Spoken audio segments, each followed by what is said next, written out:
We're not there yet. There we are. Good morning. This meeting of the Madera County Board of Supervisors now called to order. We'll begin with the, thank you. We'll begin with the closed session and County Council. Are there any additions to the agenda? Excuse me, just one moment. You already said that, David. No. Just pre-record me and fire it out there. You don't have to repeat yourself all the time. I'm hearing things. Oh, no.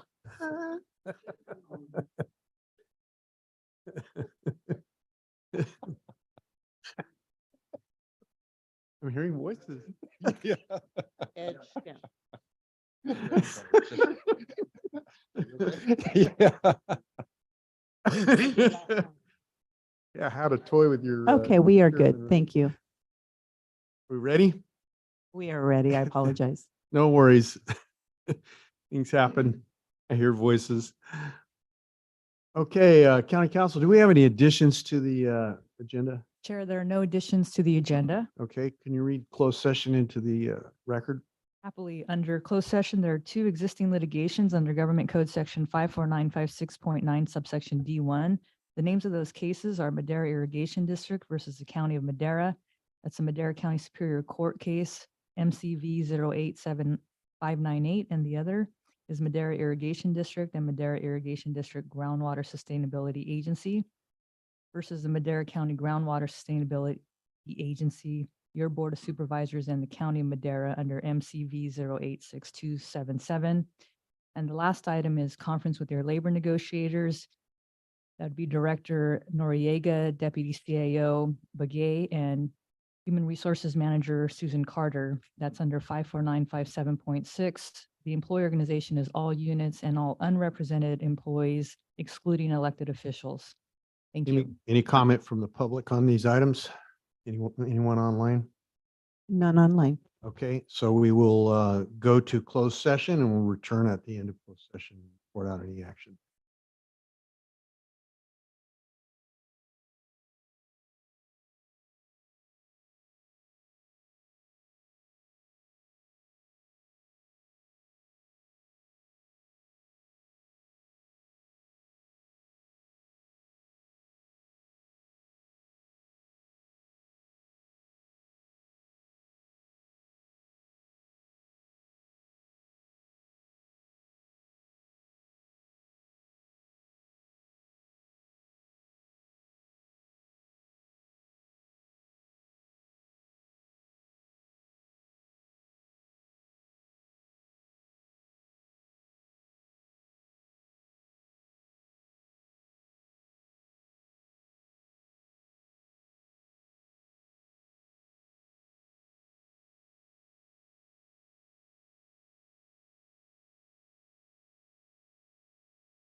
Like a rat race.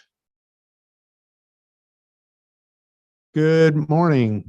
This meeting will come to order. County Council, do we have anything to report out of closed session at this time? Chairman, there are no reportable actions at this time. However, there are additional items to discuss when you want to break for closed session round 2. Thank you. Okay, thank you. At this time, we're going to open doing it again. I'm hearing voices. Anybody beside me hearing voices? No. We want messing with your chairman here. Open it. We want to open and close this meeting in memory of. Anyone have anyone to open and close in memory of? Go Yeah, I ahead, got one. Supervisor. Was hoping to open and close in memory of David Evans, resident up in the Oakhurst area, passed away just recently. Although I didn't know him very well at all, his daughter, Bobby Evans, has been, just a great community member, always helping out with different functions and stuff like that. So, my thoughts and prayers go out to her. Thank you. Okay, we'll open and close in memory of David Evans. Anyone else have anyone to add to that? Hearing none, we will have the invocation and pledge of allegiance. We'll have the invocation by Pastor Tim Echeverria of Remnant Ministries. And if you come up forward at this time, ask my good friend and former colleague Brett Frazier to lead us in the flag salute.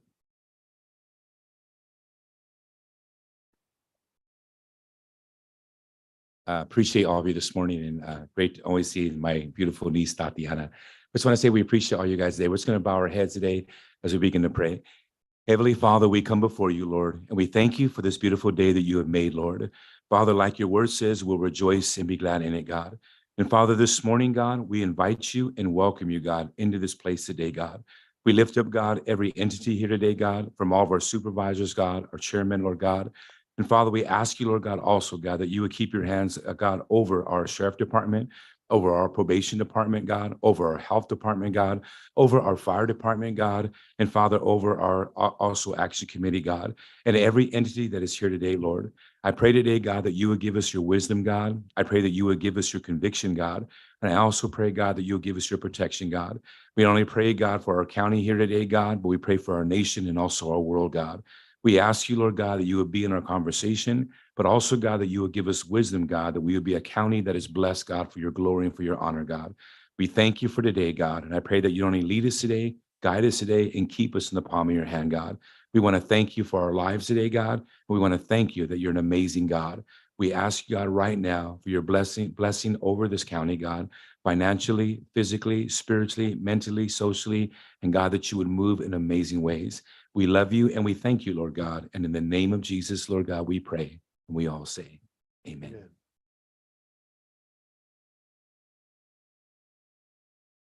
I pledge allegiance to the flag of the United States of America, to the republic for which it stands, one nation under God, visible with liberty and justice for all.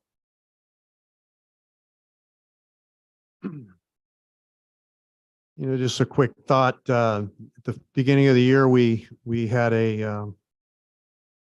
our motto for this year is climb on. And one thought that occurs to me is when you're climbing, you don't look down, you look up. And as you're looking up, you're looking forward, you're looking to the next move. You have goals and you're moving toward those goals.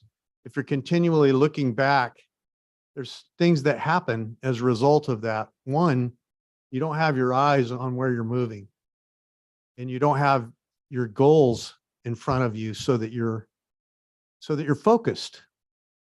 Climbing gives you a sense of focus. And another thing that happens is that you begin to fear because you see the height that you're reaching.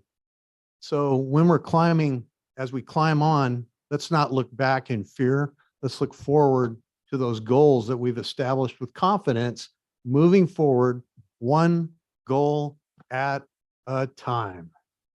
Thank you. Let's move to public comment. Carla, would you like to read your paragraph? Good morning, everyone.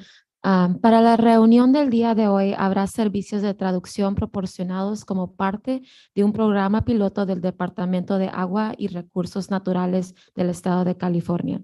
Por favor, contacte al personal en la parte trasera del auditorio si necesita servicios de interpretación de inglés a español.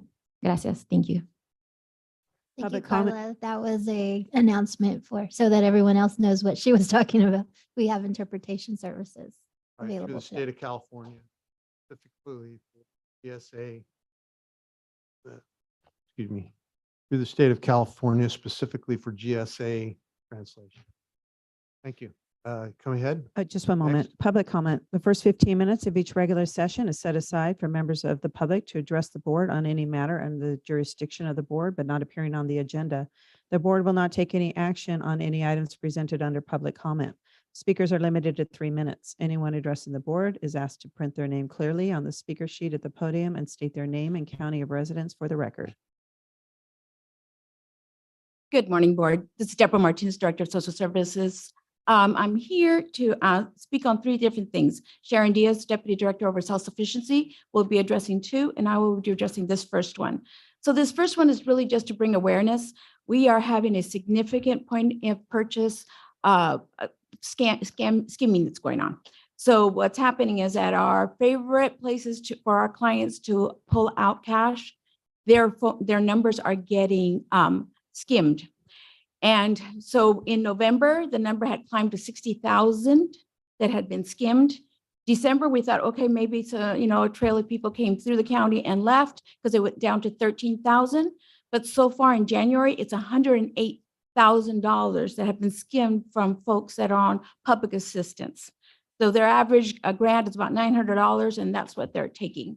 So it's a great deal of money. We're going to be doing some public information, and we've alerted the DA. There's police reports on every single time it's skimmed. The favorite places that are taking it are from the ATMs at Bank of America and Wells Fargo, because those are free for our clients to use. They don't have a service fee when they use their cards there.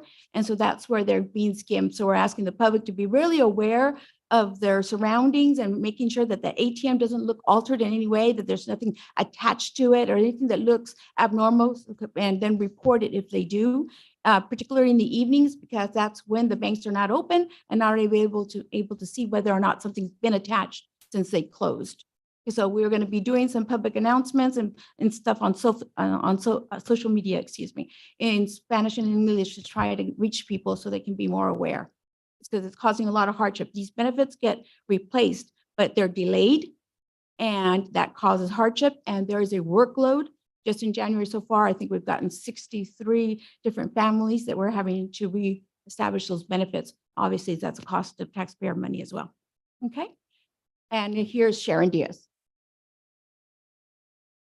Chairman Rogers and Board. The reason I'm here today is because we have currently we're under a public health emergency still in the state of California, and that's going to end in March. And for the last few years, none of our Medi-Cal clients, which total about 50,000 in Madera County, have had to do reassessments, right? So we haven't talked to them. We haven't seen them. Their Medi-Cal has been rolling along. And in the next few months, our department will be charged with now seeing and managing each of those cases, which is, of course, increasing our workload drastically. But more importantly, it may have an effect on our community and the fact that their Medi-Cal may drop off if they don't get in touch with us. So we currently are planning on, and we have assigned to us in stages, how we'll handle these, right? So about 3,000 cases a month will need to be touched and reevaluated to determine eligibility moving forward. So just letting folks know, we're also at about 90 eligibility workers with about an 18% vacancy rate. But the bigger part of that is 55% of those eligibility workers have never done a Medi-Cal reinvestigation or a reassessment. So we have a lot of new staff. We have a lot of training rolling out at the same time while we're trying to address that. So we do plan on offering some overtime to try and get some of this work done, really providing a lot of training for staff, and then moving forward, obviously, with any recruitments that we can fill those vacant positions. In addition to that, the public health emergency also brought with it max grant allotments for CalFresh. This is going to end also in March, right? So those emergency allotments totaled about $2 million a month that were going into our economy and into the CalFresh benefits of our families here. So that will be reduced by $2 million beginning April. So just letting you know that that's going to be a big impact, not only to our families who have been able to now grown accustomed to that amount of CalFresh benefits to feed their families, and those will be reduced in the next couple of months, along with, like I said, a significant impact to our economy and that $2 million a month loss of grocery money. So I think that was it. Is there anything else you needed me to bring up? And Sharon's going to make sure that we're talking to our food banks to make them aware. Those benefits that will go out on March 1st is really because of eligibility for February. So they really are going to fill it in April, and there will very likely be an impact to our food banks in the area. So just letting, and we're doing all the social media and all the contacts of families. They are getting letters to let them know, but they've received this increase in pandemic EBT since March of 2020. That's a long time to be used to a certain amount every single month in groceries that they could purchase that they will not now be able to. Okay, thank you. Thank you. So you probably get the phone ringing off the hook, huh?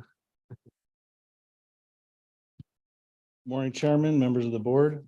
For those of you that don't know me, my name's Robert Blem. I'm a lieutenant with the Sheriff's Office. I supervise the Investigations Division. The sheriff asked me to come and provide some clarification on Ms. Martinez's information about EBT skimming and our response to it. Since December of last year alone, the Sheriff's Office has experienced a 133% increase in reports of credit card fraud. This type of crime, specifically the EBT skimming, is usually conducted by fairly organized criminal groups. It's not specific to our particular jurisdiction or location. In fact, it occurs throughout the United States. The most common manner in which this occurs are skimming devices, which are placed typically on ATM machines. The skimming devices are fairly simple to construct. They're disguised to look like a piece of the ATM machine, and they record the card holder's information to include the PIN number, which can then be used to very easily manufacture a fake card, which can be used at another ATM to withdraw money and deplete the balance of the victim. Another issue with these cards is the ease in which the card holders themselves can manipulate the system. We run into cases where the card holders will deplete their allotted amount early in the month, and it's a matter of merely making a report to law enforcement, and the state typically replenishes those balances. A couple of issues that have made this simpler is the state's process for screening for eligibility for these benefits due to COVID was moved to largely online, which makes it very easy for individuals to use somebody else's identity to open up benefit accounts in their name without the person even knowing that benefits are being withdrawn in their name until it's discovered later. Furthermore, the cards themselves are very rudimentary and basic. They don't have the security protocols in place that you would expect from a card from a more established financial institution such as a bank. They're devoid of chips.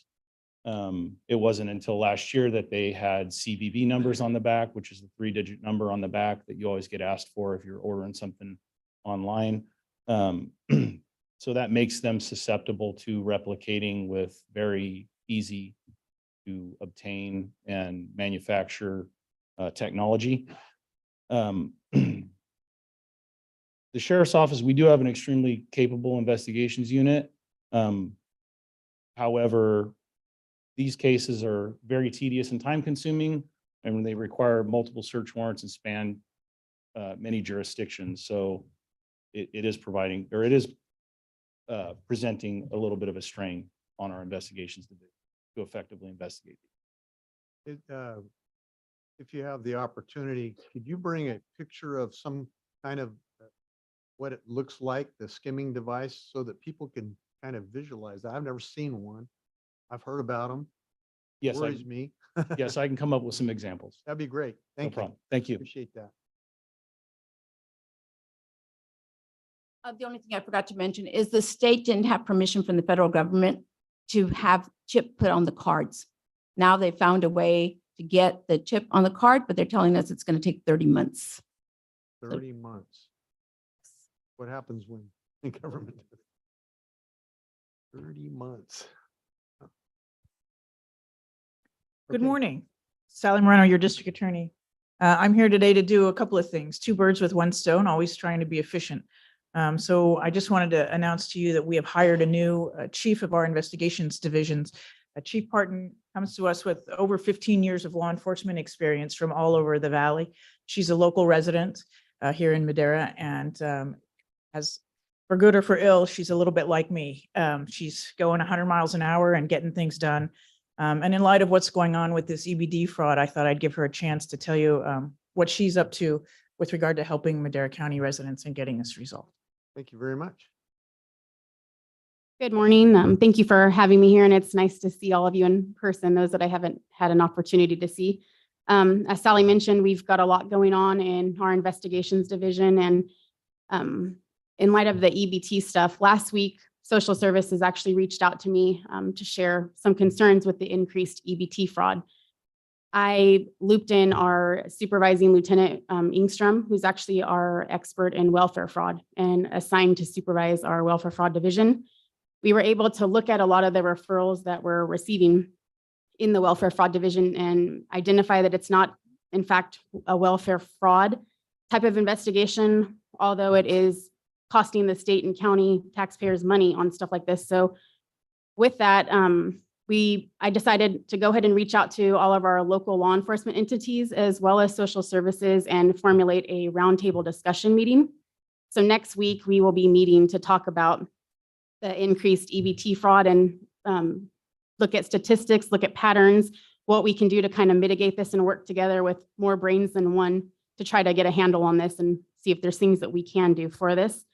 And just to touch a little bit on what Lieutenant Blim shared about the screening process, I know Deborah came back up, but covering that with welfare fraud, a lot of it moved because of COVID to screening electronically, where if they had presented ID in the past to be eligible for benefits, they didn't have to come in person again to do their recertification, like Deborah was mentioning about Medi-Cal. So because of that, they're sending out PIN code verifications to cell phone numbers and electronically sending in the documents to recertify them to be eligible for benefits. So a lot of that we have to look at as a whole, if the person's involved, if this is a ring thing or a criminal circle with it. So I just want everyone to be aware we are working on formulating a plan to see what we can do to help ease some of this.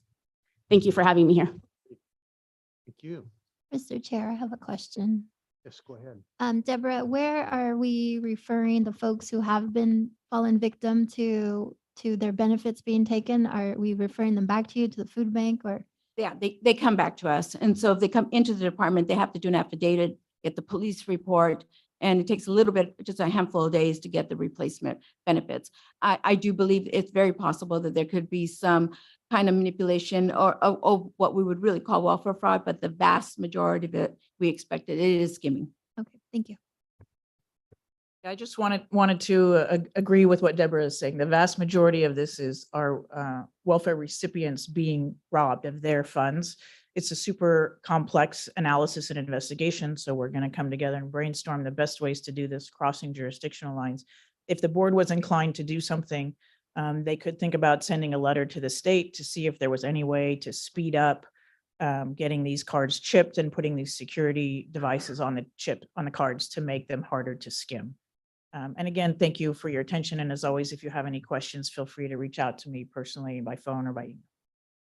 Seems like at the source be a good place to start. I mean, you got vastly more cards than you do have sources that are and maybe cameras at these sources. Yes, and I'm not the Some expert. kind of an alert, maybe even when a device is placed on those things somehow.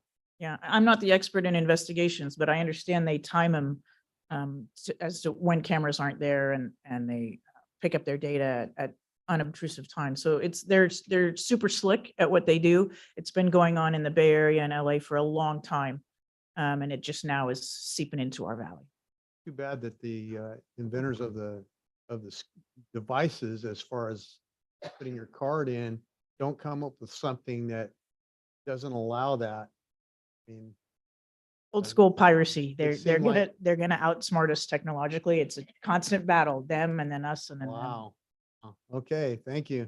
Appreciate your work. Thank you for what you do. Chair, I just had a quick comment. Yes. So prior to me being here, Supervisor Wheeler worked pretty tirelessly to eliminate geographic barriers to services at the county. So I just wanted to take a quick second to thank my colleague Supervisor Gonzalez over there, as well as Carla for working to eliminate language barriers to services. So thank you for your work there. Thank you. Any other public comment at this time? Any online? Okay. Then we'll go to consent calendar. Any questions from the board on the consent calendar?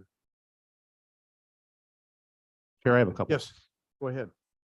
Looking at item A, E, K, and U. First off, I think, Connie, are you able to?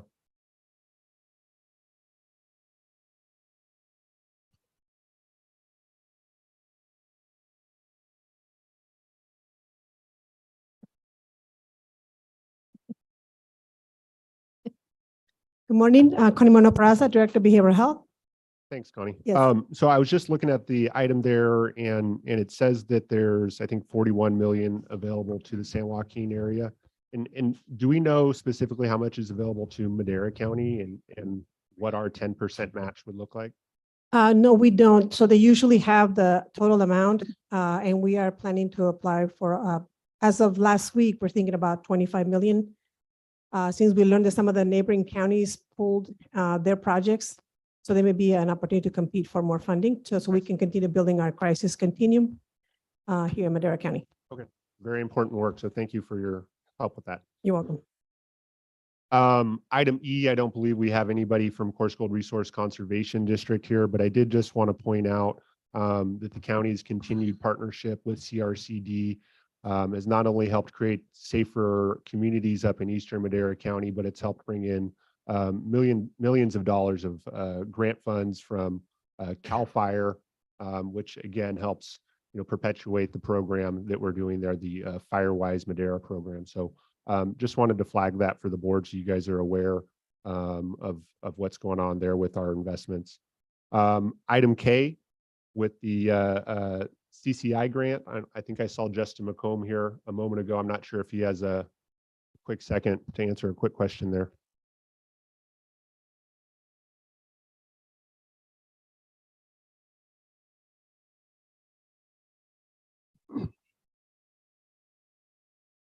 Good morning, Chairman and Board. Justin McComb, Battalion Chief for CAL FIRE and Madera County Fire. I'm sure you want to talk about the grant. Yeah, I'm just curious. So I know we've been pretty successful in securing some of these grants in the past to get more equipment. Generally, that equipment's being used to create more fuel breaks. Is that what we're doing here? Correct. So this is going to be, I'll call it the second phase too. In the first phase, we got the excavator and the skid steer, and we've been using that at Rio Vista by the Wani Boys School. We're going to make another run for, I think they'll give you up to $700,000. We'll get a counter offer from them of what they'll give us, but we're going to make another run for a masticator attachment head to the skid steer and whatever else we can get our hands on.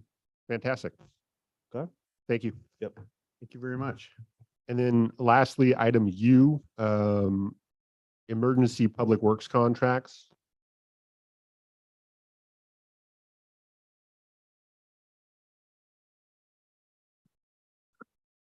Good morning, Jared with Public Works.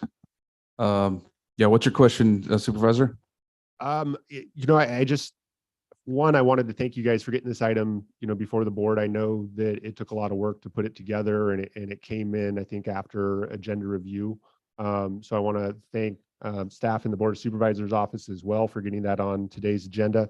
But is this item going to help us with road repairs like up in Indian Lakes as far as some of the washouts that we've had? Yeah, Supervisor, that's correct. This item will give us the authority under public contract code to initiate work without going to bids, which is a requirement of public contract code typically. But in the case of emergencies, there is an allowance under the public contract code. We've used this in other instances. We had a washout on Road 800 several years ago that we did the same thing with. Also, our tank up in MD1. Same situation. So yeah, this should give us the ability to do that. I would add to that we do have things that we're working on as far as costs to cover those repairs through our partners at the Sheriff's Office and OES. And so there are some other things that we got to work through on that to make sure we're doing things to get reimbursed and the funding from the state and other agencies to help pay for that. But this will certainly help us on that in that direction. Thanks, Jared. I know you guys have been working your tails off over the storm, so appreciate it and hope everybody gets a chance to catch up on some rest over this week. Yeah, I hope so too. And yeah, I would just add, we have a lot of people who have been working really hard on this. I would just say, give a shout out to our IT department because these guys helped us put together an app and something that we can go out and collect this data. They literally put it together overnight. We have a great dashboard put together now where we can just track all the stuff that we've been, collecting, understand where we're at cost wise, all the locations of these things. So it's been a very large team effort for both IT, our OES folks in public works, lots of different people involved. So yeah, I appreciate all the help and hopefully we'll be able to move things forward and get things repaired as quick as possible. Go ahead. Yeah, Jared, thanks, especially to all the workers that have been out there the last couple of weeks. Every time something happens, I just think someone's getting out of bed and going to go take care of those things. So it's much appreciated. Obviously, when you're talking about removing competitive bidding process, it can be a sensitive topic to taxpayers. I know it's under the emergency section, but do we have the definition of emergency? Yeah, so I mean, basically, I think it's actually defined, the emergency is defined in the public contract code. And I don't have it off the top of my head, I apologize, but essentially it's anything that threatens the health, life and safety of the public. So, in situations where we're cutting off access, in the case of Indian Lakes, I know we have some utilities that are exposed up there that we need to get to. But that's part of what we're doing is we're trying to go through and prioritize that. And to answer your question about the bidding, we don't necessarily competitively bid it, but we will have multiple contractors come look at the work to make sure that we're getting eyes on it and getting a proposal from them. This will give us the ability to move forward faster. Typically, if we have contracts, we have to bring them to the board for approval. This will give the chief of development service that authorization so we can get going on those things. Great, thanks. I think in the case of like Avenue 26, where that's washed out, was that a cul-de-sac, a culvert that was undersized or? Yeah, so we had a lot of washouts of culverts. And in terms of sizing, I would just say that a lot of them are sized okay. They're not sized for that level of storm. So you had a lot going on with massive amounts of water coming through culverts. Into locations. We just went out and looked at our Avenue 18.5 bridge over the East Side bypass out there. We had to close, right? Because there's tons of water coming through there, which normally doesn't happen. So we're seeing a lot of things that we've never seen before or haven't seen in many, many years. And yeah, culverts are going to give way. They're going to fail. It's unfortunate, if we had all the money in the world, we can go replace them all. We would certainly do that, but that's just not the case. Right. Got it. Okay, well, thank you. Any other questions? Okay, thank you. Any other items from any supervisor? Go ahead, CAO. Chairman, if no one else from the board has any questions, I just had a few brief comments about 5F, which is the reaffirmation of the declaration of local emergency regarding the closure of Madera Community Hospital. Joel Begay, your deputy county administrator over finance, and myself have talked to a number of different consultants. We talked in tandem with two on the same call on Friday. Their overview is very similar to what we've been trying to bring forward to the board, which was the first thing we need to do is determine what kind of ongoing revenue sources Madera County has access to for any kind of healthcare provision. So we have just literally yesterday started doing this work. This is by no means our recommendation, but I just wanted to give this to you as an example. If you took the 4 largest consuming zip codes of, and again, all we have is the MCH census to pull from. We wouldn't use VCH because that's a regional children's hospital. So using the example of who has been using MCH in the past based on their zip code, that would include almost 26,500 parcels within the county. So for example, if there was a parcel fee of $250 a parcel, that would be about $5.5 million a year. And those numbers are not, again, our suggestion. They're not our recommendation. They're merely put out there for you as an example so that you can speak intelligently with the public when people ask you questions in regard to, is the healthcare district going to save healthcare in Madera? It's a place to start, but as you can see, $5.5 million as we compare it to the deficits that were created at MCH, it saves about 2.5 months. It doesn't save the whole year. So Joel and I will continue to work on some more specific examples with different layers of the zip codes and bring that back to you probably at the first meeting in February as a presentation. That's all I wanted to add on 5F. Thank you. Thank you.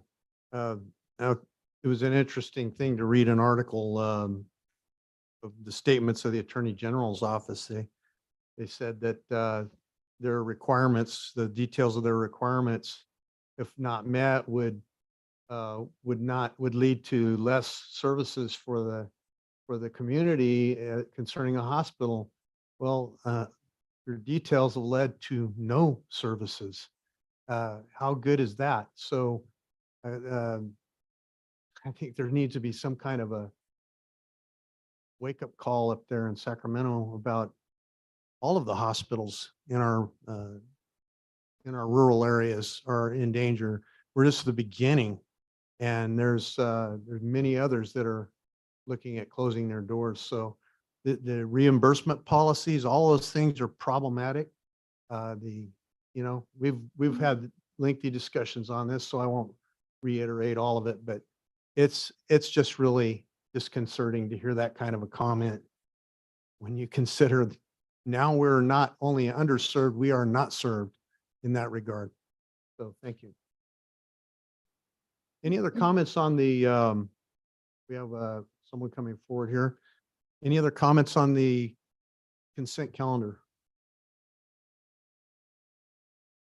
Go ahead, ma'am.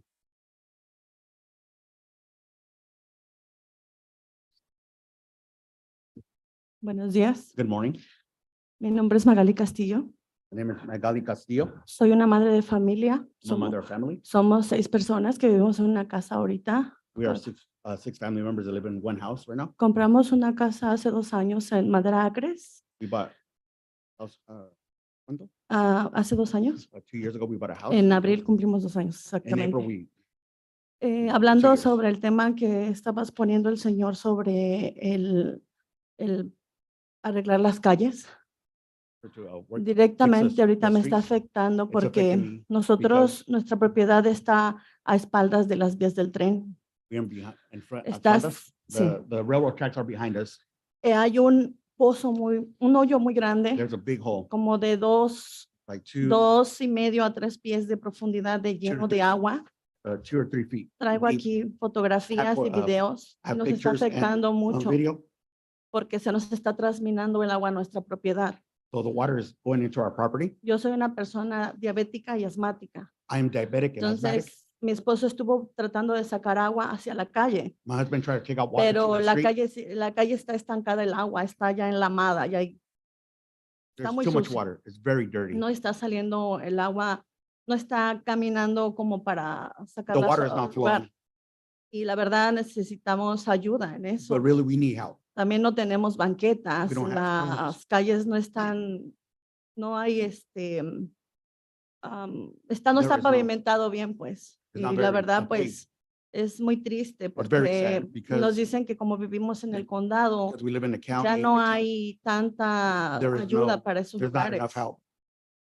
Necesitamos ayuda, We más que need nada help. ahorita, que vayan a quien corresponda, sacar somebody- esa agua, pompear esa agua que tenemos, We want somebody to que go and check tenemos acumulada ahí. for the water that we accumulated in that. Mi in our esposo house. trató de sacarla y My llegó husband un tried taking nivel, out the pero de water, todos modos el agua sigue estancada but y the de water verdad continues to, pedimos ayuda. we need help, please. Can you meet with Matt Trieber? He's our development director. And we'll find out what agency might be responsible for that. If it's us, then we'll give you some help. If it's not us, we'll refer you to that agency and give you some. Thank you. Thank you. Any other comments from the public? Any comments online from the public? Mr. Chair, I'll move to approve. Motion made. Second. Motion made and second. Let's have a roll call vote, please. Supervisor Gonzalez. Yes. Supervisor McCauley. Yes. Supervisor Wamhaugh. Yes. Supervisor Poitras. Yes. Supervisor, or excuse me, Chairman Rogers. Yes. Vote passes 5-0. Okay, and let's see. Go on to item 6. 6A, presentation of a certificate of recognition for Brian Glover for his hard work and dedication as Madera County Acting Assessor for 2022.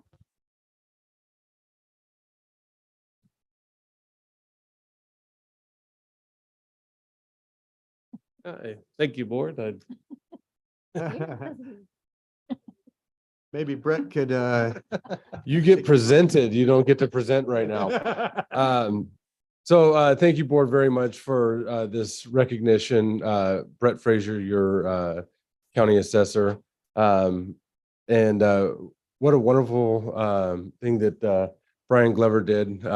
Reluctantly stepped up and led our office through a great year. Something about Brian, everywhere I would go, all you would hear is just, is Brian going to stay on? Is Brian, because he's a calming force with the public in the office, at the statewide association. Everyone just speaks so highly of him, and we're so lucky to have him here at the county. And we're so lucky that he was willing to take that up when Gary Savanda retired.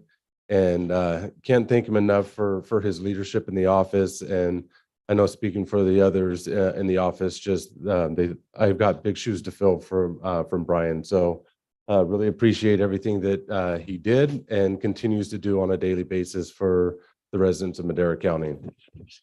yes, I for one appreciated being able to call somebody and ask questions when I needed to, and always responsive, and actually saved my family some serious issues if we had have gone through with what we were thinking. So I appreciate that as well.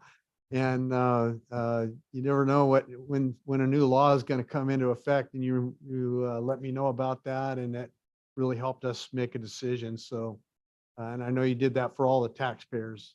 We appreciate it. Thank you so much. Anyone else have any comment? I was just going to say, and I don't recall him taking on the role reluctantly. I think he took it on with gusto. He was all excited and happy and Gusto, but temporarily. Great job. Thank you, Brian. Yeah, I just wanted to thank Brian as well. Not only have been real helpful, for me as a staffer working with Supervisor Wheeler, but for your commitment to the county. After Fork Fire, I think you were up there on a Saturday, evening, helping out, calming people, helping them understand, what their options are moving forward after they've, literally lost just about everything. So thank you for your commitment to the county and your commitment to excellence. Let's all go down, and we have a plaque to present.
Okay, at this time, we're going to go into our 10:30 public hearings and did I need to take these in any specific order? This is in the order presented. Was there, okay, very good. So we'll go to item 7 and 7A. 7A, Groundwater Sustainability Agencies, resolution amending penalties as listed on the agenda.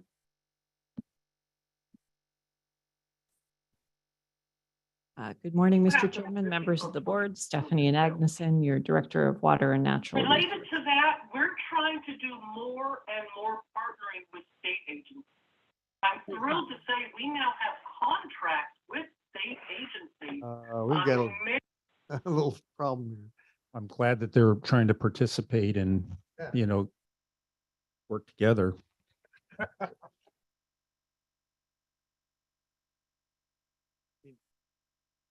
Okay, go ahead. I think we've got it. Thank you.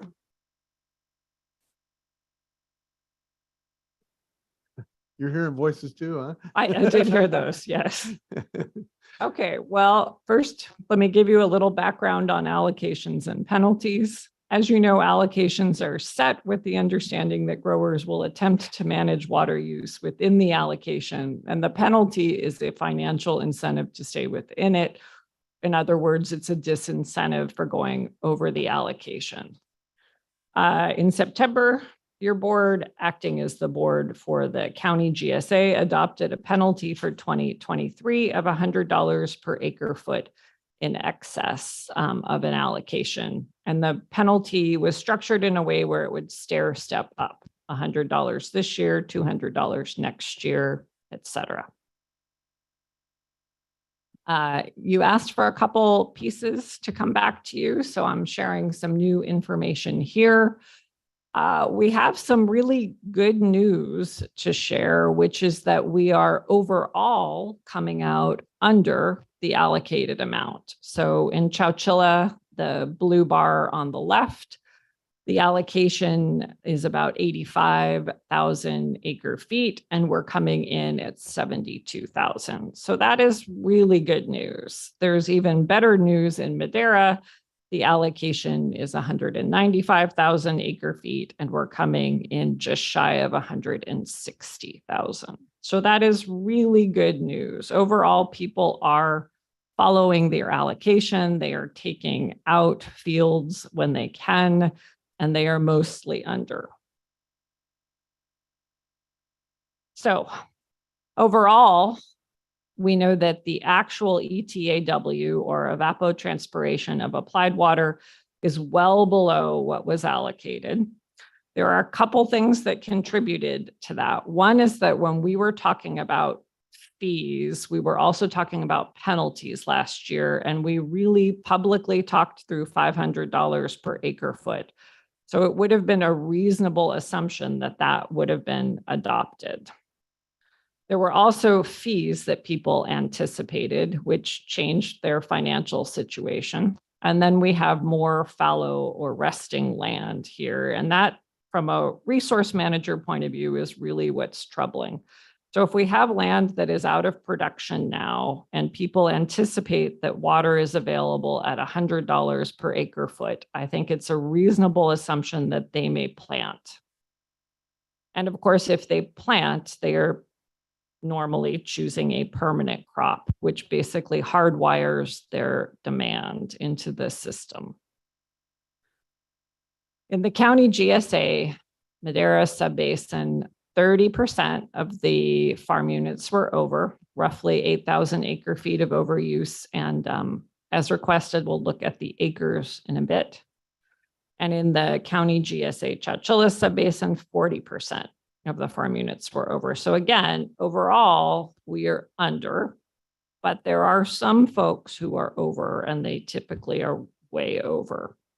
So if we used the $100 per acre foot, we would have approximately $1.2 million. And so that's the 8,000 in the Madera Subbasin plus the 4,000, giving you 12,000 total times 100. So we went over this last time.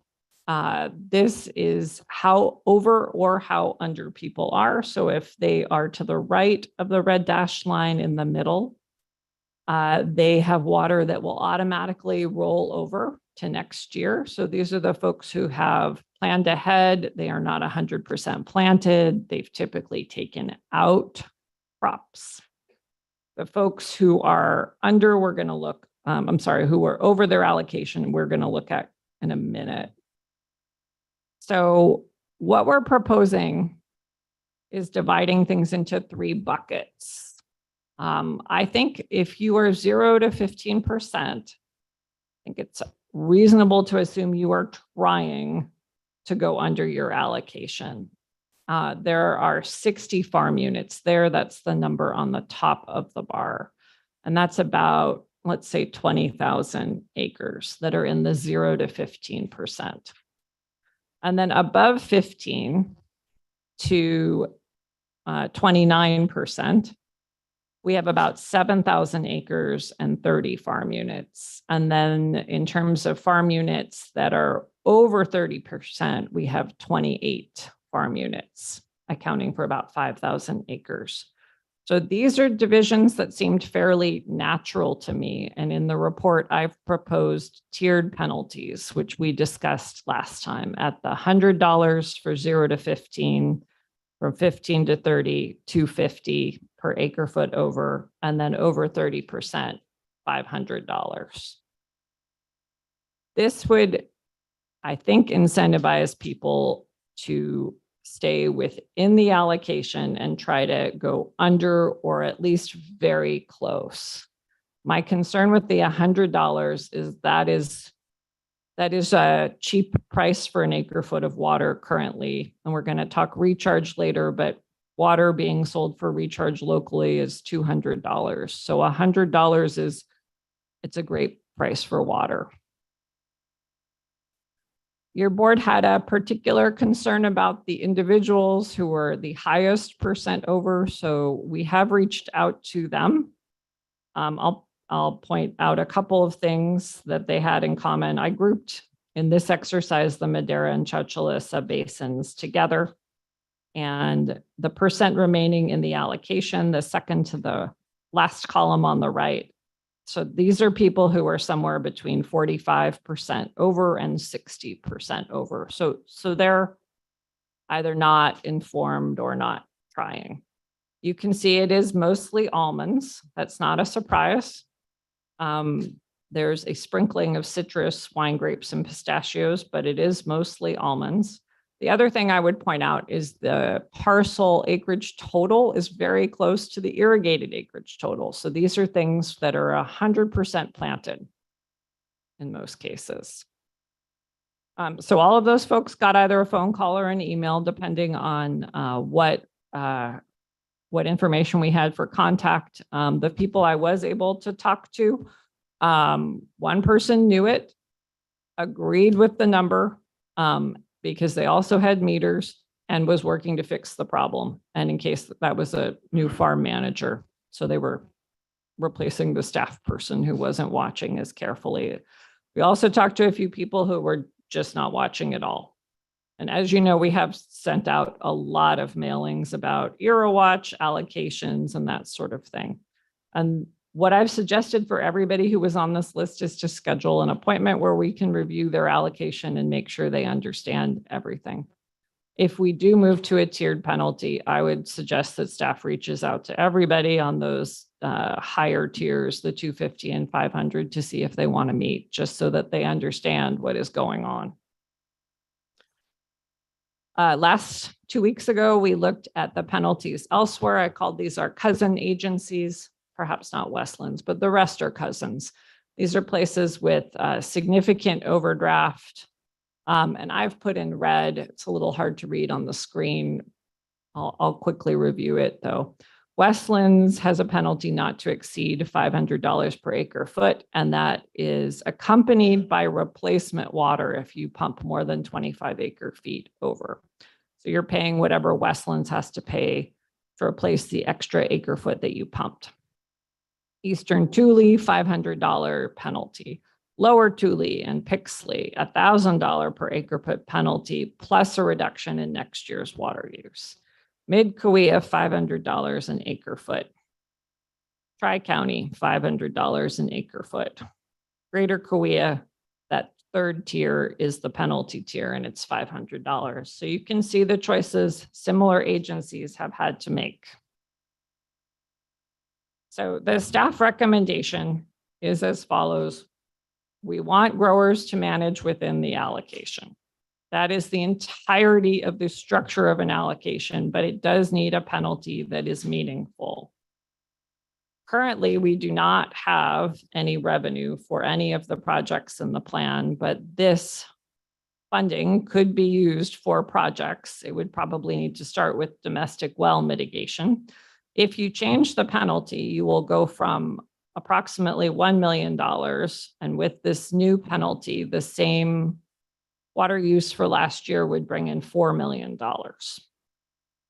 So there are the tiers that I reviewed from 1 to 15%, $100 per acre foot over, 16 to 30, $250 per acre foot over, and 31% over at $500 per acre foot over. This concludes my presentation. I would be glad to take your questions. We're going to have to take a brief recess because there is a technical difficulty going on in our system. So we're required by law to be able to broadcast that. And so we're working on that right now. Going to take a recess for till I hear from staff that we may have that fixed. So let's- Chair and members of the board, just to be clear about what I understand, it's the translation services that are glitching that we're trying to correct, which you announced would be available today for these items. I believe the regular streaming is still working, but would suggest a quick recess to resolve and make sure. Is there a way to find out if someone is utilizing that? They're working on that now. Do you want to go on to the next item? I'd say we just take a 2-minute break, just a little Yes. unclear. Okay, so we'll just take a brief recess.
Testing my audio.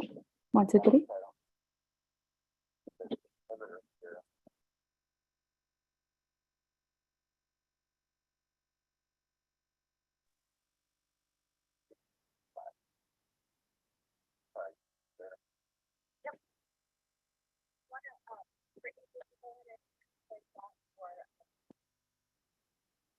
Ellos tienen una respuesta.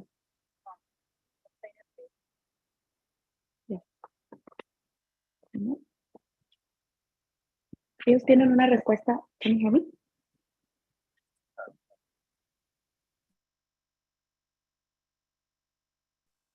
Ellos tienen una respuesta.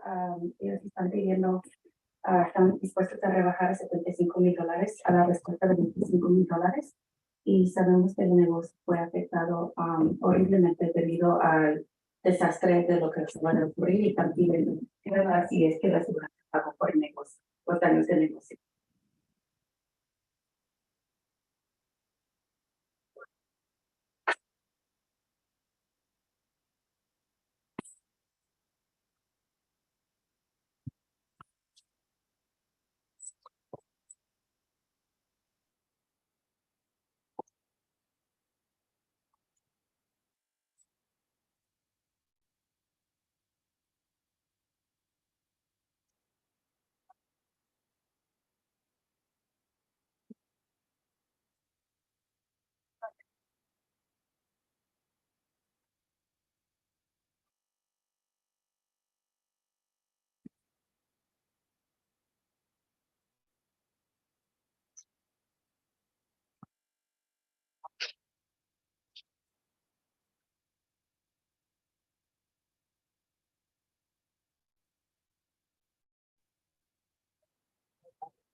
Ahorita regresa, solamente va a dar los centros que se tomen de bajar y a ver si se les da la oportunidad de hacer pagos, pero ahorita van a averiguar.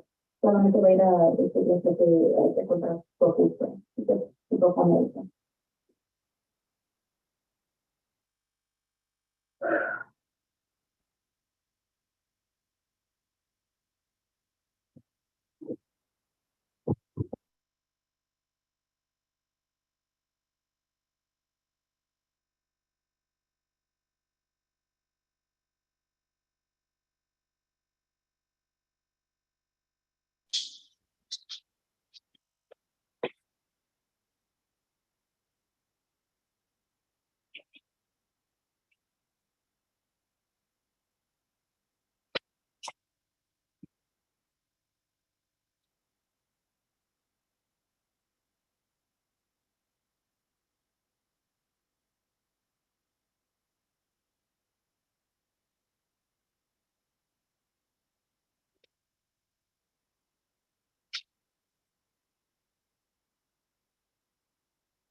Test 1, 2, 3.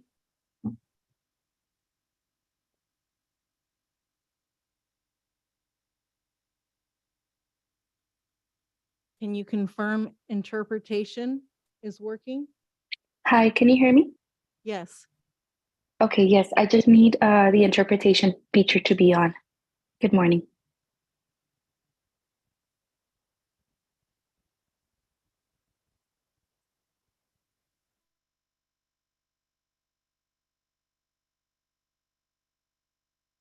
Look at them.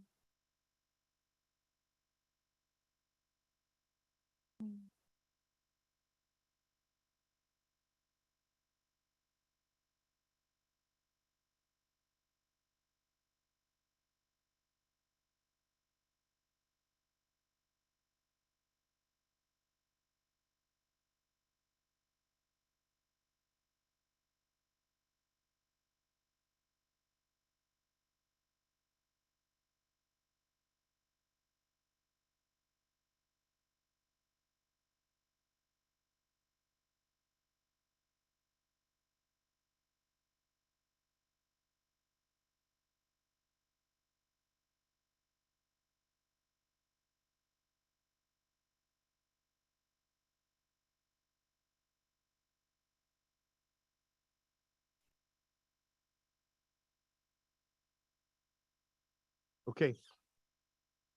Let's go. All right, the presentation has been made on the staff agenda item. Any questions from the board at this point? Mr. Chair, I have two Yeah, go clarifying ahead. questions. Stephanie, on, I think it was slide 8, can you remind me, one of those agencies charges $1,000 for their penalties. How is that so? I thought that the water code said it was a $500 maximum. Can you remind, I think I've asked this before, but I can't remember. Yes, you have asked before, so there's 3 ways that you can charge penalties. I think that $1,000 is combining 2 of them. The other $500 is all part of this per acre foot charge that you're allowed to charge. There was another replacement charge. There's a daily overage charge, but I think they're combining. Combination, okay. And it's a single charge? I believe so, yes. Yeah. And then so that we can see it in a different light, when you say the 0 to 15% and the 15 to 30 or the 16 to 30, can you translate that into actual numbers? Yes, so if you think of your allocation as 27 inches, rounding to the nearest whole number in the Madera subbasin, if you're 10% over 27 inches, it would be 2.7 inches over the 27. So 27 plus 2.7, which gets you around 30 inches. So if you were 30% over, that's 8 inches over the 27. So that's getting you 27 plus 8, 35 inches, close to 3 feet of water. And that's all measured in ET of applied water, which is consumptive use, right? That's not applied use. So the average consumptive use is 2.25 feet, so much less. So hopefully that helps. Thank you. Mr. Chairman, I have Yes, go ahead. okay, very good. Just following up in the same realm as Supervisor Gonzalez. So looking at the penalties elsewhere, it looks like I was just looking at some examples and not including Westlands. You've got Eastern Tulare GSA, which is higher than us. You've got the Lower Tule River Pixley ID, which is way higher. You've got the Mid Kauai GSA, which is, it appears it's a bit lower as far as their fees. And then you've got the Tri-County Water Authority that is higher because they're charging actually per acre foot for transitional water, which for us it's 0. Right. And for them, it's $500 an acre foot period for anything over the transitional water. And then I'm not quite sure about Greater Kauai GSA, but I guess the point is that, you know, there's people are all over the place in terms of what they're charging or not charging or their penalties, but there are limits to that they've put in here in terms of what people can pump. I was looking at your staff recommendation and or to consider tiers for penalties. And it looks to me like the recommendation is where this would be static, like it would just kind of remain for the near term. You know, it could be years out, it would still be 1 to 15% over pumping. There'd be $100 an acre foot and et cetera. And I'm not sure that that's in the spirit of what we are looking for in terms of what we had first put out as far as penalties. For instance, right now, we're looking at $100 an acre foot penalty. Next year, it's $200 an acre foot penalty. And then in 5 years, it'd be $500 an acre foot penalty. And so that's actually a lot more, a lot higher penalty in 5 years than is being suggested here. I do believe in tiers. I like the idea of helping people dial in. I first of all want to thank all the people who are under allocating or within their allocation, and want to thank everybody for that. And it looks like folks that are looking, they're making an attempt, they're dialing into the $100 an acre foot. What I'm recommending, what I would support is seeing over the next 6 years, these tiers go down by 5% for years. So for instance, in 3 years, there would be, or next year would be, if you're over 1 to 10%, there'd be $100 an acre foot over allocation. The year after that, 1 to 5%, $100. And then in year 3, there'd be the lowest, if you went over your allocation, you'd be charged $250 an acre foot, because that's going down in the same realm. And in 6 years, you would be, there would just be a flat $500 an acre foot penalty for over allocation. And actually, that's more liberal than what we have right now.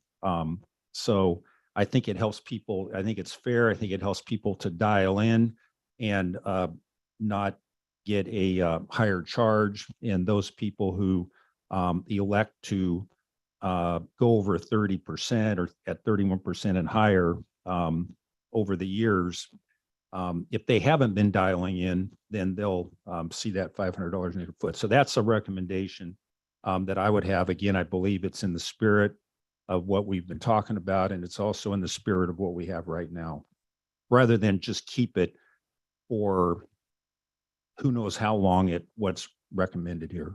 But I think this is a great framework. Thank you. I have something, Mr. Go ahead. Chairman. Go ahead. I believe that, and thank you for providing the data. I always think that more data, to analyze is always better. Having more information to make those types of critical decisions is important. So thank you for gathering more of that for us to look at. I do believe that most growers have taken great strides to stay within the allocation. As those numbers have seen, it appears based on those numbers that this is more of an education type issue, and some of the feedback that you've received, it seems to be more of an education issue. I know the board set the rate, this stair-stepping rate several months ago, and we're working with a new process. I mean, this is the first year that that we're going through this, and I don't think that most people are being malicious with water. So I think it's important that we don't move the goalposts on these growers, especially with these operations that have to plan well in advance for the upcoming year. It's already stair-stepped. It's $100 this year, $200, and so forth, all the way up to $500. I think that gives growers the ability to maneuver and to make necessary changes with the reductions that we've already seen. Obviously, there's a lot of variables that are considered as far as why we are in such a good position this year. But a lot of it has to do with farmers understanding that they need to make some changes. So it is my recommendation that we keep the rates as set several months ago by this board. I have a question. you contacted the growers that were over, all of them that were over in middle category and the in category, or just the in category? Just the last category. Just the last category? If your board adopted these rates, we would contact everybody in that middle and then the higher tier. And in your discussions with these growers, was there any discussion about or questions concerning surface water that they might have received in addition to the water that they? No, no one had mentioned surface water, but I have suggested that they all come in and we look at their allocation together. Okay. And because I know that in some cases there's been surface water delivered. So that's a factor that's beyond the data that we have here. So we need to know that. Another thought that occurs to me, this penalty was established in September, and we didn't have a full season of penalty to ascertain what the effect of that penalty might be, to make any determination on whether it should be changed. So we haven't even seen a full season of how the penalty has an effect.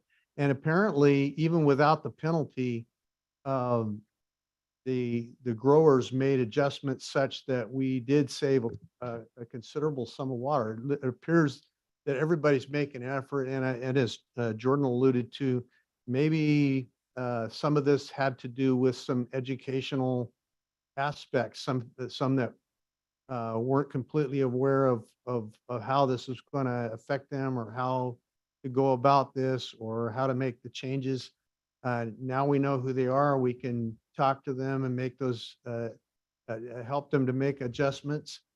I'm always one that believes that government should err on the side of the citizen. If you're going to err on the side of the citizen, err on the side of being less onerous, err on the side of being extremely freedom oriented, err on the side of being constitutional. If you're going to err, that's the side to err on. That's America. That's what we were founded on. That's what we want to be. We are the only nation in the earth that has anything even resembling property rights. And we don't want to see that concept eroded by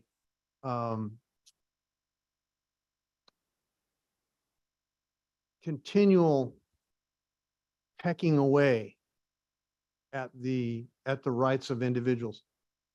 That being said, we know that there's a problem, and I think the farmers themselves have proven through the data in a extremely drought-driven year. I mean, a hot summer with no water, very, very bad. And I think they've proven their resolve to solve this problem on their own, to solve it individually without the help of government. I think they want to solve it. I think they want a future. No, there's nobody in this room that doesn't want a future. And I don't even believe there are many corporations, outside influencers in Madera County that want to just deplete the groundwater and move on. I don't see that. I'm not seeing that in the data. I'm not seeing it in individuals. So if we're going to err, let's err on the side of caution as we move forward through this. It's important that we preserve our economic base. And so slow incremental adjustment is going to be very important in that, because if you move too quickly, you can't come back. You can't move back because your base is going to disappear. There's going to be a lot of them that are going to go out of business. And as I alluded to this last time that we discussed this, there is a market force already at work to eliminate a lot of almond producers. There's a market force already there. You got 3 years of crops sitting on the table, not even gaining the amount of money that it took to raise the crop, not even close. It's a fire sale. So there's going to be a lot of people that are going to say, you know, we got a glut of almonds on the market. And so they're going to stop producing almonds. People are going to stop doing that kind of business. They're going to try to find something else. They got to make a living. They're going to try to find something else or focus on other parts of their business or move to a non-permanent crop, transition. Maybe go to olives, maybe go to tomatoes, something else. I don't know. Market forces will determine that. And I'm still one that believes that giving people options is the biggest thing. But more importantly, we haven't had a full season to determine whether this is working or not. I think we need to give it time. I think we need to stay the course. What we're doing is working because we had a reduction in the volume of demand. That's critical. That is absolutely critical. I'll say something else too. I'm getting more and more calls about recharge.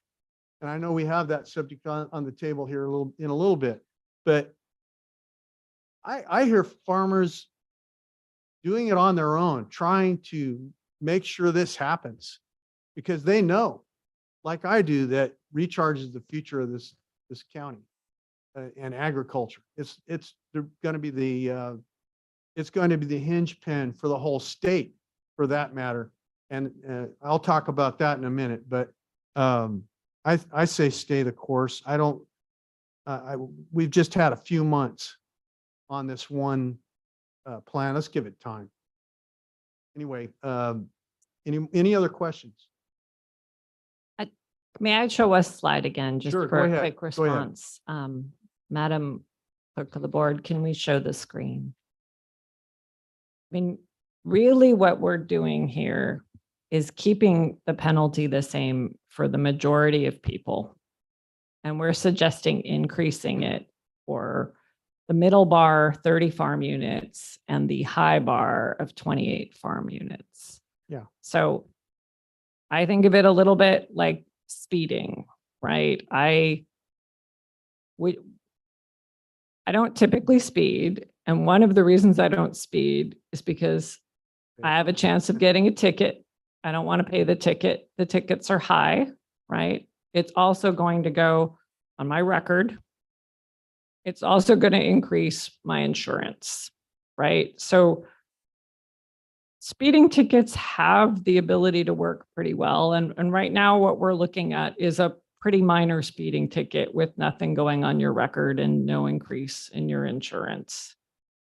So I think that's one way of thinking of it. We're really not talking about increasing the penalties for anyone other than these high tiers that are more than 15% over their allocation. And although we have done substantial outreach, whether it's in person, on Zoom, mailing people something almost once a month, e-newsletters, regular newsletters, office hours, Wednesday afternoons and Thursday afternoons, we still have people who don't want to pay attention. And at a certain point, that's not our fault. They're being deliberately ignorant. So I think all this proposal looks at is having a penalty on people who are way over their allocation. Thank you. Clarification. Any other questions from the board? I think we would have be, public comment. uh, I think we have public comment online. Yes, we do. And I'm going to go to that as soon as there's no more questions. Okay. We have online callers and comment online. Let's go to the, who do you have first? No one online. There's no one online. Okay. So we will go to public comment and allow the first speaker. Thank you, board, for having me. And so in September, you voted for $100 an acre foot and going up $100 per acre foot every year for 5 years. And just speaking for one ranch, we were slightly over in 2022. We know the policy, and we will be under in 2023 because we took action based upon what you did in September. And we will be under. And then I give my big caveat, unless Hero Watch changes, it's still tricky, but that's enough there. So one ranch took action, I think many did. But then you have to ask yourself, what new data do you have since you voted? The only data that you have is that we're 15% under. So you're going to try and change a vote or think about changing a vote when you've already voted and gotten good news. Now, I realize staff talks about the bell curve and that we're only penalizing the bell curve that is over. The bell curve always existed. It existed in September. Duh, that's the way it works. So you need to be a little bit careful here. If you change your vote, if you vote for the new penalties, I should say, with the only new data being we came in under, it starts to create a very bad vibe between the board and the growers. And we've already got a bad enough vibe. So be careful what you do. The last thing, I've still got time, but I'll go very fast, is it's late. It's late. It's January. In September, as we said, we had time to take action. In January, it's just a money raising fund. That's how I feel. Thanks.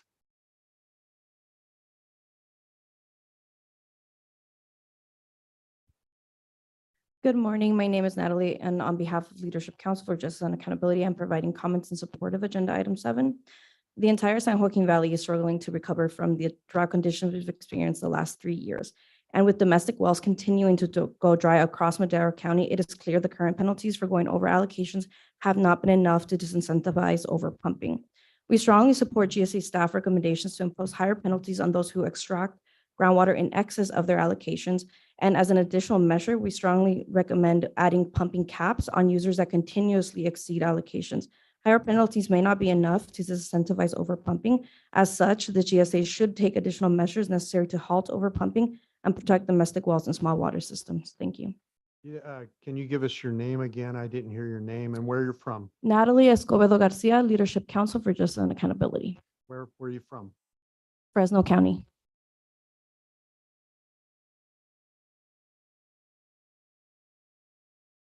Nuevamente, mi nombre es Magali Castillo. Soy ama de casa, les repetí hace un rato, y yo tengo el problema de que mi pozo en mi casa se secó. No tenemos agua. Una persona fue a revisar el pozo y nos dijo que solamente por sacar la pompa y revisar nos cobraría $8,000. Y para rascar un poco más nos cobraría $48,000. Aparte, la calle donde yo estoy es la única, es la calle. Las casas de enfrente tienen agua potable. Nosotros somos los únicos que no tenemos agua potable.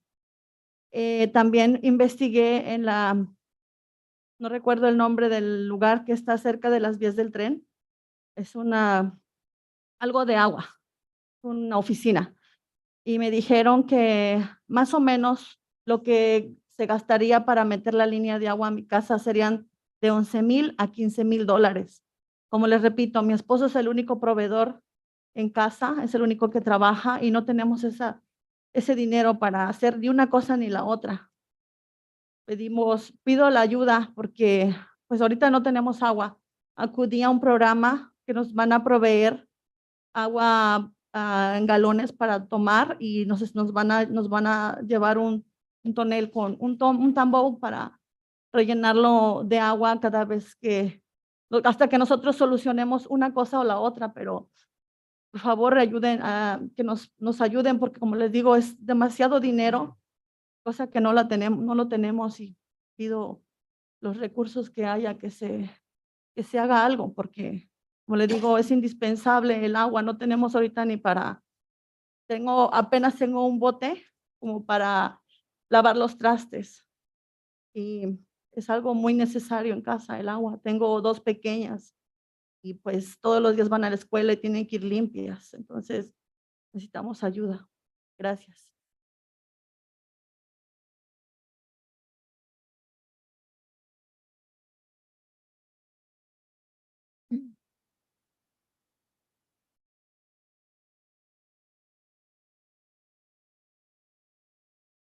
Good morning. My name is Magali Castillo. I'm a home wife. I have a problem that my well went dry and someone checked it out, and to fix it, it is about $8,000, and to dig deeper, it is over 40K.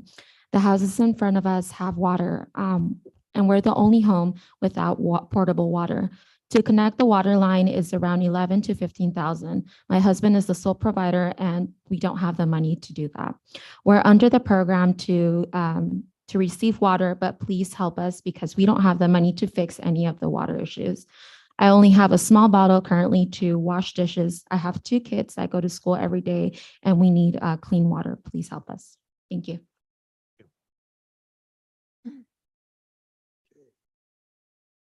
Next speaker. Well, thank you for the opportunity. My name is Benjamin Martin. I actually live in the rolling hills here in Madera on Butte Way. Farming is a big deal to me. I'm a real estate broker. And, David, when I heard you speak, it really made me think about something that I was pondering the entire time I was listening to you guys and about this topic, because I'm rather new to it, but it's important to me and my industry. So I came.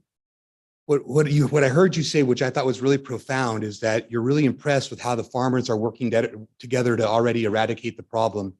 And you kind of skirted around it, but you did say it. You mentioned essentially that unelected bureaucracy comes in and that long arm of the government reaches in and ends up oppressing the same people that they're trying to protect and causing more problems than good.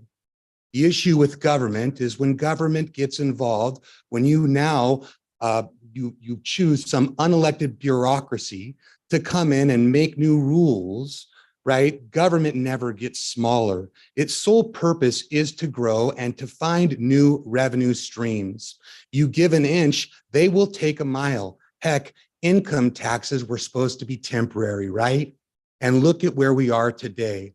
I think that you've already erred. I think the error was ever even in allowing a vote on Sigma, period, and having some unelected bureaucracy come in and impose taxes, essentially leveling taxes, fines, and penalties over citizens that they don't have the authority to do so because they weren't elected. And it is a violation of the California Constitution, as well as the Constitution of the United States of America, in that all taxes or laws need to be passed by that state legislation. Whether you think it's a policy, a procedure, a penalty, or however you want to levy the word, it's wrong. And your job is to protect the people that you've been elected by, right? You're in my district. I hope that you protect us, and I hope that you do everything you can to move these vultures, these income, money hungry vultures, these people who are so consumed about the world to the detriment of humanity. And science is proving over and over again that we don't have a climate issue. We don't have a water issue. They're penalizing farmers for the state's own irresponsibility in the last 50 years to do any type of water storage. And now we're looking at our farmers and we're saying, we're going to penalize you. Listen, I'm telling you, if you guys don't do what's right, I will be your opposition. I will be running against you. All right. I promise you, do the right thing and protect your farmers. Thank you.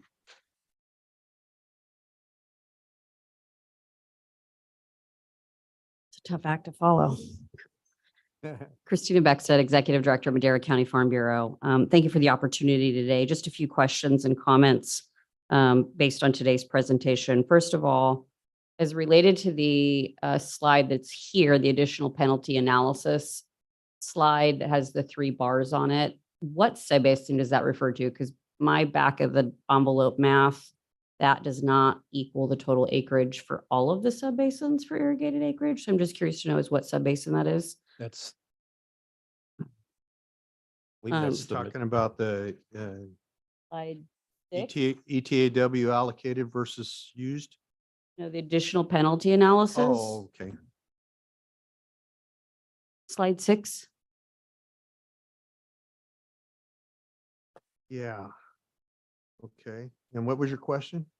What subbasin does that belong to? It's both. Combined.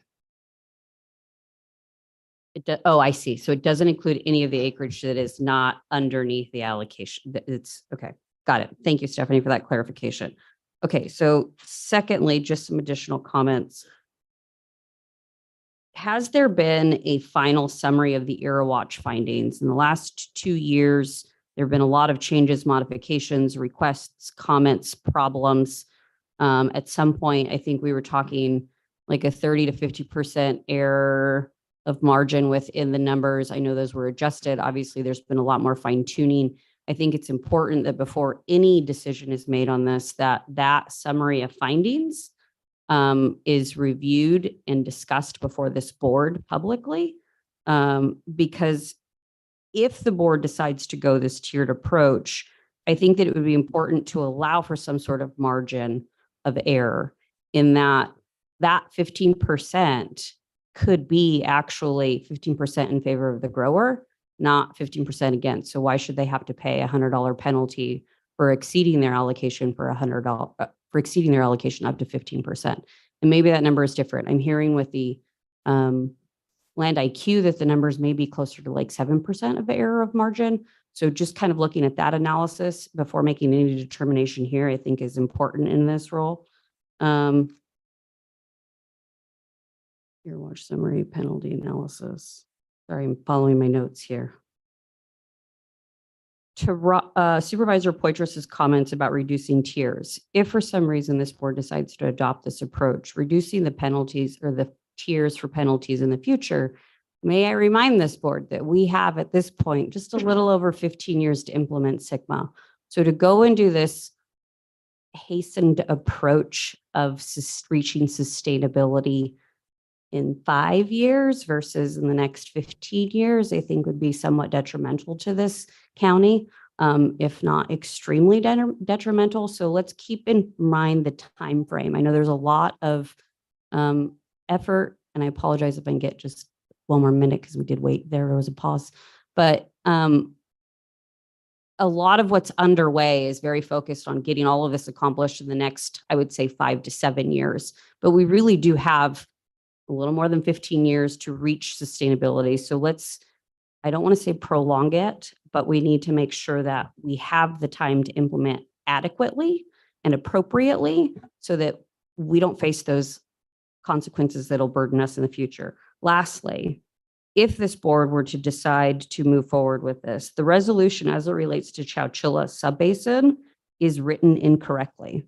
There is a whereas that was copy and pasted from the Delta Mendota Subbasin that reflects $138 as the fee. And that was not the fee, and nor was the purpose of the fee correct in that. So I would say I would recommend making that modification to the resolution. Thank you for the time. Thank you. Next speaker.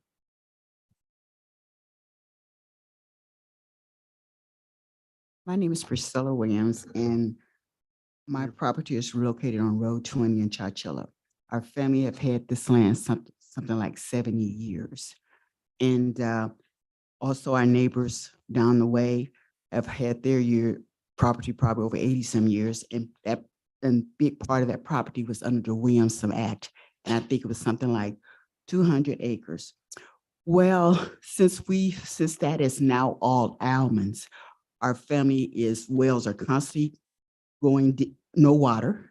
And my issue is that I'm truly concerned that for future use, my parents always wanted our families to live on that land. And if we cannot have wells that's constantly going dry, we won't be able to live on that land. And the bottom line is I don't know all that's involved with this water in terms of the farmers and the penalties, but I do know that money talks. So if they're not being under the limit, which is causing maybe some of us not to have water in our wells, then they should be penalized.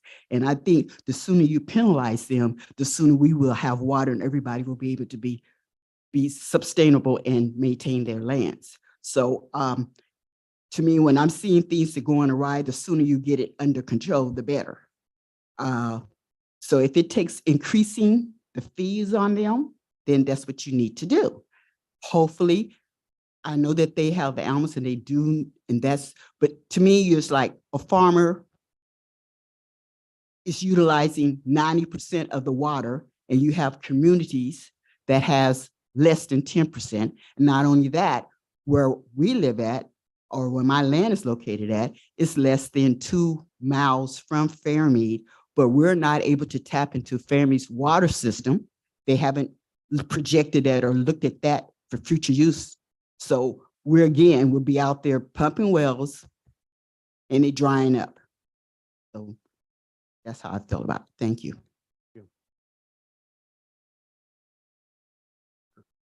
Hello, I'm Diane.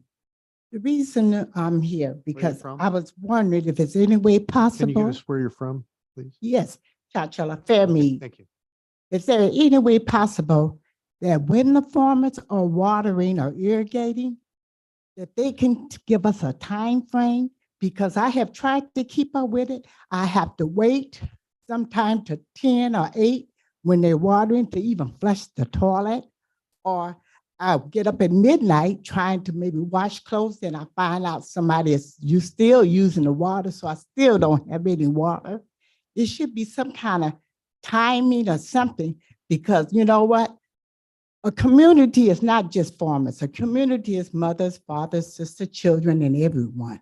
And it don't make sense that nobody can even flush a toilet or wash some clothes. I haven't washed any clothes at my home, and I know at least 4 to 5 months. And that's really ridiculous. And that's not really asking too much. We can just get a time frame and really work together. Because when you talk about a community, it's not just farmers.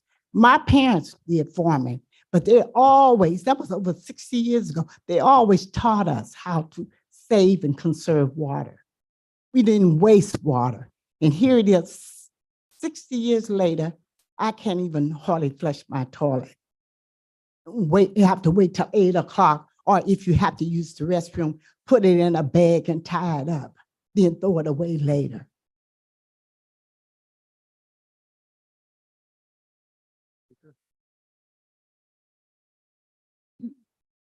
I'm Caroline Williams, also from Fairmead. And the 2 previous speakers are my sister-in-laws. We are part of a 40-acre parcel that their parents, my in-laws, subdivided among their children back in the late 70s. And my late husband and I moved to Fairmead, established our home in 1981. And I am the property owner with no water. You heard my sister-in-law say that she still fortunately has water, but she has to be very careful when she uses that water. I have not had water. I have a dry well, and it's our second well that we dug, and now it's dry. And so we just want to make it clear that, yes, we support farming. We know these people here that are farming, that's their livelihood. But we also are asking for some consideration for the farmers who have exceeded the allotment, that we want to support this resolution to penalize them at a higher rate. If that's what they understand, it's about dollars and cents, then we are supportive of that. And I heard it said earlier about the bad vibes between the Board of Supervisors and the growers, that we don't want bad vibes. Well, we don't want bad vibes between the Board of Supervisors and the residents either, those of us who have wells that are dry. We need you to give us some protection. So if it means putting a higher penalty on those people who have been irresponsible, I'm just going to say it, they have been irresponsible in how much water they are using, then do what you need to do to protect them and to protect those that are within the guidelines and to protect us as property owners. Thank you. Next speaker. Good morning. My name is Barbara Nelson. I'm from Chowchilla. I live off of Avenue 24, little street called El Caminito, which is not county doesn't take care of it, so it's flooded. We can't even get a flooded air sign out there. But anyway, I'm here to talk about concerning the farmers. Well, we've been on drought how long? All I know, I have lost trees. I had to give up trees because I can't water. I've had well diggers out there twice to prepare stuff, but I've had to let my lawns go. I have to be very careful when watering because I want to save the well. But I could drive down my street in the spring or summer when the farmers are watering, the water's going down the street. It then came from out the roads and going all down the street, nobody caring. Then over in Fairmead, every year we get a sign, some kind of letter that we can't do this. You can't water your yard, you can't wash your car, you're going to do certain things at a certain time. So we're people in a community that are surrounded with almonds. And of course, we appreciate what they do. We know they have to make a living, but like everyone else, we're people too. We need to be protected. We need our water. We don't want to have to keep digging wells. That's very expensive. So we hope you consider what the people need too, because we need your help too. And we want the farmers to understand that we're not against them, but they should slow down or do something to stop all this. Because when water's running down the street, to me, that's a waste.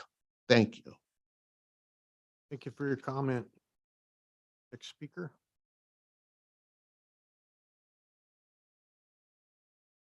Ralph Pistoresi, Dara.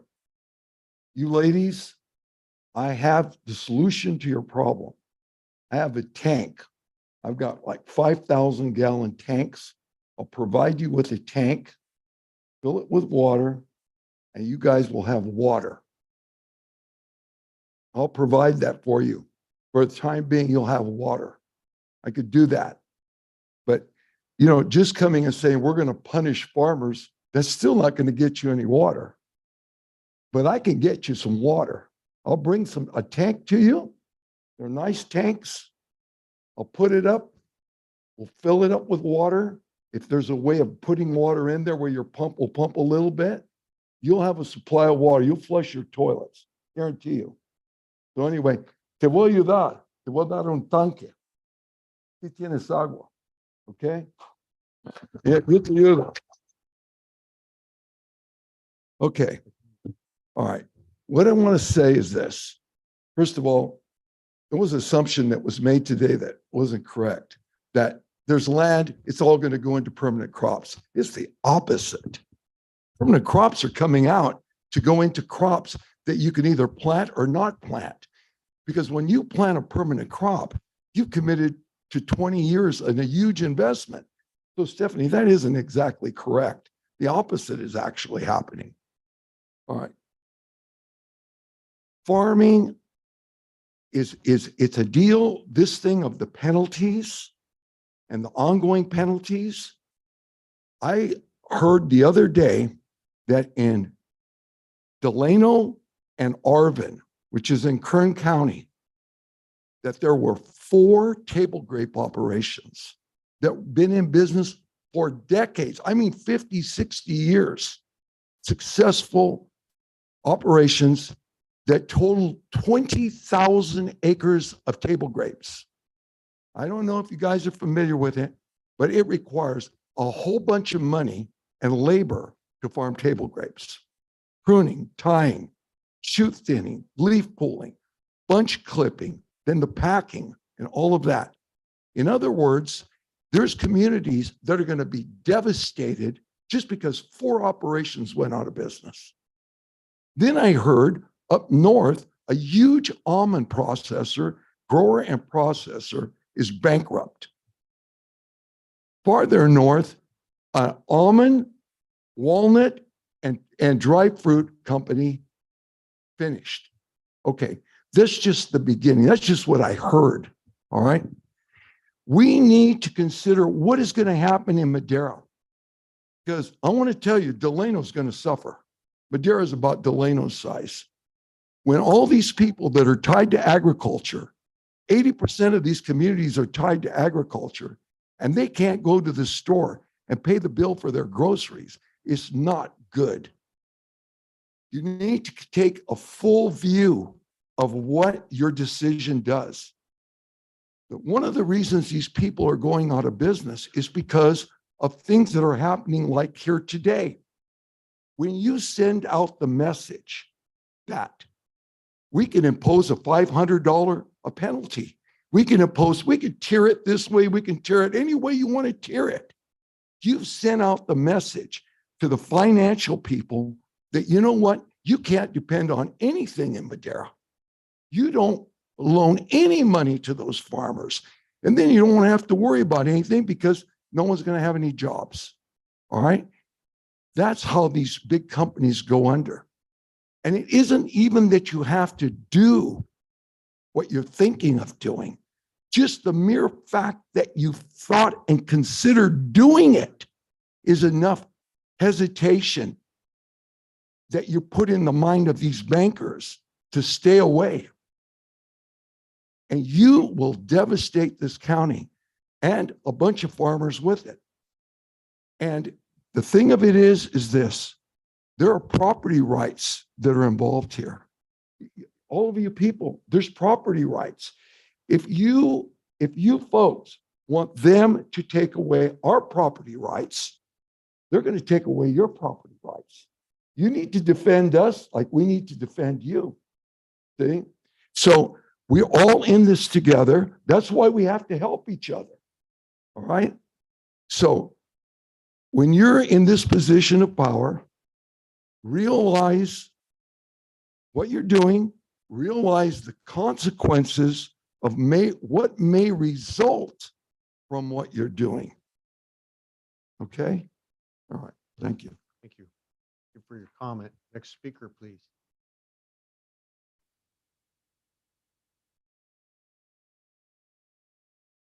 Good morning. Mark Nakata, California Water Coalition.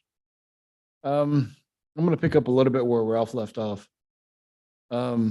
Concerning property values, we know, because we've done the research, that property values are dropping rapidly all over the valley, not just in Madera County, but all over. And the reason they're dropping is because of all the imposition of all these groundwater rules. And I understand the intent back in 2014, but reality is a little bit different. Today, what the growers should be doing is going to get their property reassessed because it's less valuable now, so they should pay less taxes. I mean, let's face it. Okay? Let the county worry about the difference. Now, I'm going to take a little bit different tact. What I think should have been going on while these fees and penalties and things were being so pushed this summer is maybe somebody who understood the rules regarding taking the floodwaters should have been working on that issue. Because as I understand, it takes 6 to 10 months to get a permit. So our water and natural resources person probably should have been working on that. We were. And well, that's good to know, Supervisor. I'm glad to hear that. But I can tell you that, and I agree with what you said earlier about recharge, taking flow waters is our future. I agree. The push now should be from all the GSAs in the valley should be to grab a greater share than 5% of the flow water that's going out to the ocean. So let me, if you guys are not aware of the facts, let me help you a little bit here. the average from January 1st to now has been 300,000 acre feet going out the Sacramento River daily. 300,000 acre feet. The state and the feds have been capturing some in the neighborhood of 4,000 to 8,000 acre feet a day. They could, if they wanted to, capture 31,000 acre feet a day. Meanwhile, where they put that water is in San Luis, which is off-stream storage. And the reason San Luis is so low is because they haven't been putting any water in it. Now, I can tell you guys, when we get to summertime and that thing's not full, we're all going to be in trouble. So, unfortunately, those people at the state are not helping us, and they need to. So what I'm hoping is that we all can come together and push back and hold people who should be held accountable, accountable. Because all this is coming down from them. They created the problem. Their poor management has created the problem. We're left to clean up the mess. It's really not fair. And so I'm calling on everybody to come together in a positive manner and push back. Thank you. Comment.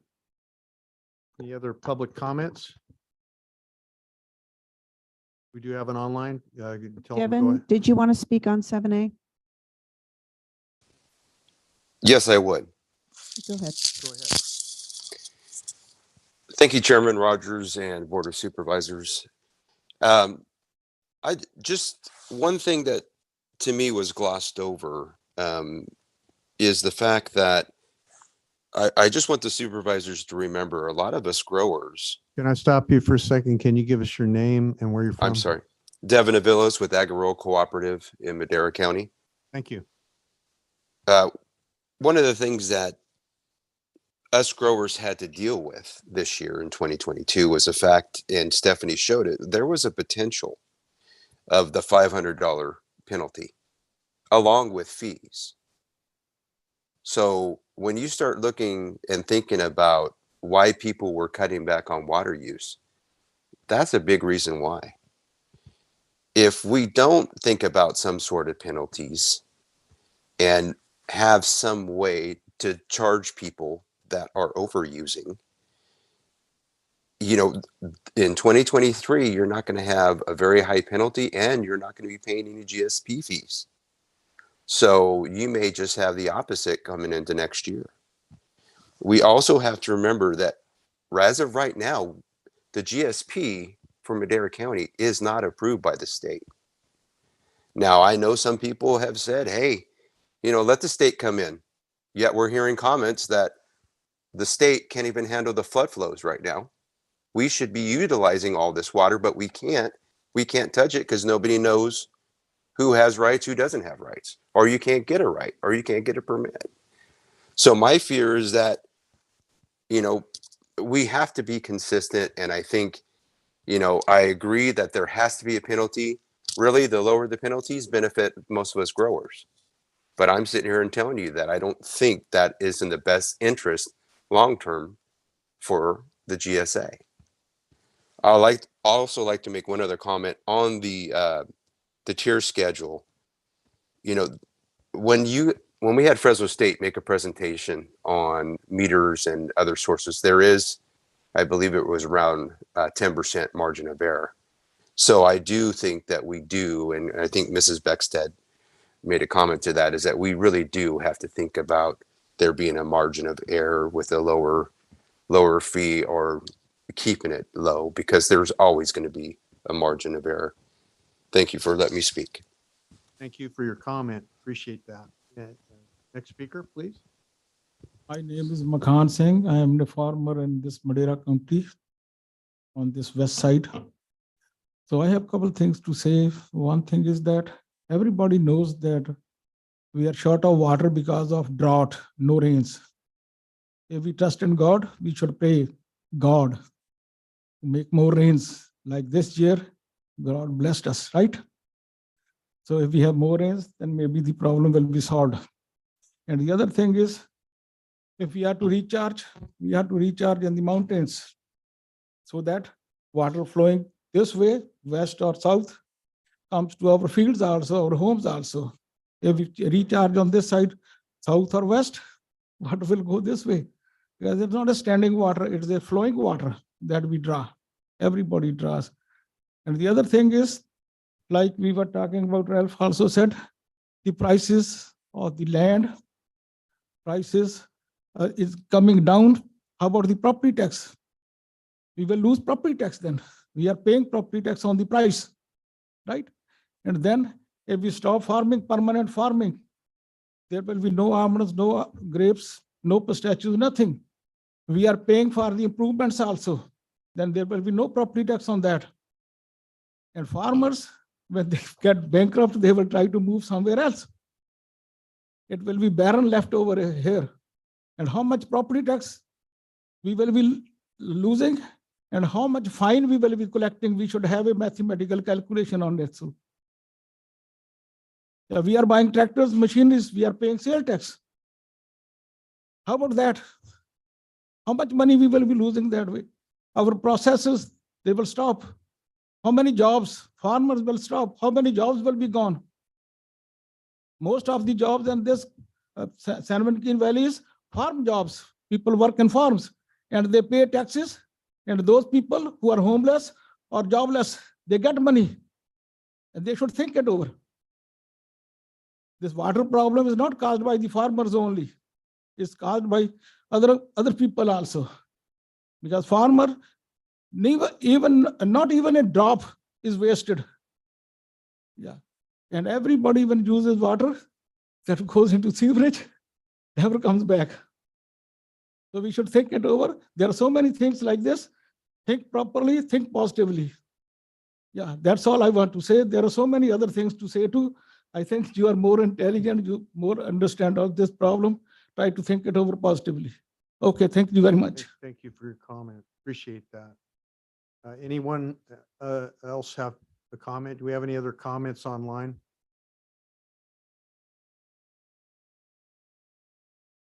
Okay, any other comments from the board? Yes, yes, Mr. Chairman, I have a few comments. Okay, go ahead. First of all, I just like to respond to a few folks, a few comments that I heard out there. I'd like to assure everybody that bankers have been talking about this situation since about 2015. I know that personally. We've had a lot of meetings and there's a lot of concern because of droughts and back in those days and what SGMA was going to mean. It was very early in the process, but it's the wide area lands have been identified very early by the banking world because of the implications of not being able to have full allocation of water. So that's been out there for 7 or 8 years. The second thing is I believe the executive director of the Farm Bureau mentioned that it looks like our glide path is really going forward quickly in terms of the allocation decrease, but nothing has changed over the last 4 or 5 years. There was a GSA committee, many people will remember, that worked for several years on this glide path. And it was something that was approved a few years ago by our board. And the first 5 years, it was the reduction was going to be 2% a year from 2020 to 2025. And then it was going to be, the allocation was going to decrease 6% a year until 2040. And the idea behind that was to ensure that there wasn't this collapse in the economy overnight, that it was going to be a gradual decrease, but it was going to be something that we'd be working on over that time. So to give people time to adjust and things of that sort. Again, not a perfect plan by any means, but it was something that, again, it was going to be over time and it was going to be 6% a year. So do the math from 2025 to 2040, 15 years at 90% reduction. So it gets down to that, that yield at that time. So it has not been, the glide path has not been accelerated, just like to emphasize that. So I'd made a few comments as I was listening to the testimony and some of the discussion. And I just like to bring it back. I always kind of like to bring it back to what we're here for. And as a county, managing the county responsibility area, it's our responsibility to manage the basin that is becoming depleted. So again, that's what our responsibility is. And I also like to remind people that nobody pays a penalty if you're within your allocation. The only people that will pay a penalty are those who dip over their allocation or go way over their allocation. And I believe the plan that we have presented here, even though I'd like to see some tweaks, I would support it, what staff is recommending. And I believe if we don't do something here, that we're going to be disrespecting the people who are within their allocation. There's roughly, 70% of the farm units who are within their allocation. And we're telling them that, I mean, even the people who are within that 0 to 15%, you know, to me, they're looking to make attempts, maybe even the people within the 15 to 30, but it's evident to me that if you're 30% over your allocation or more, there hasn't been much effort in working towards being under your allocation. And that's saying that the small minority of people who are grossly over their allocation they count more than everybody else who's within your allocation or close to it or working to that. And we cannot be playing favorites here on the board. You know, we need to show people that if you're going to be grossly over your allocation, that you're going to pay. It's your choice. But, you know, again, we're disrespecting the people who are within their allocation. So I think that we need to remember that we cannot be playing favorites. We're also telling people that help create this plan that they wasted their time. There's many, many people who were involved in this process. And again, we can't be playing favorites. And there's probably one individual who said it all last week or 2 weeks ago or something. He mentioned that he is leasing land. And so, you know, some kind of probably row crop or something. And he was dismayed that we were talking about increasing our penalty because at $100 an acre foot penalty, he penciled that in because he was purposely going to over allocate, but he would have never leased that land at $500 an acre foot. I mean, he's telling us that that was a disincentive. He said it right here in front of us. I mean, I don't know what more we need to hear, that at $100, it was not a disincentive. $500 was a disincentive. I mean, it's like case closed. So I would encourage my colleagues to follow the recommendation that staff made. I believe that it allows some wiggle room for those who are looking to work within the allocation. And it also penalizes those who are grossly over pumping. Thank you. Any, I'd just like for you to put up the graph one more time of 2022 ETAW allocated versus you.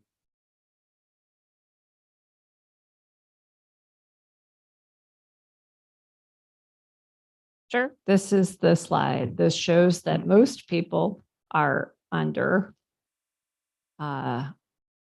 Cumulatively, we're under, but there are folks who are way over. Show us the, give us the data, the allocated versus, just give us those numbers real quick. Oh, hold on.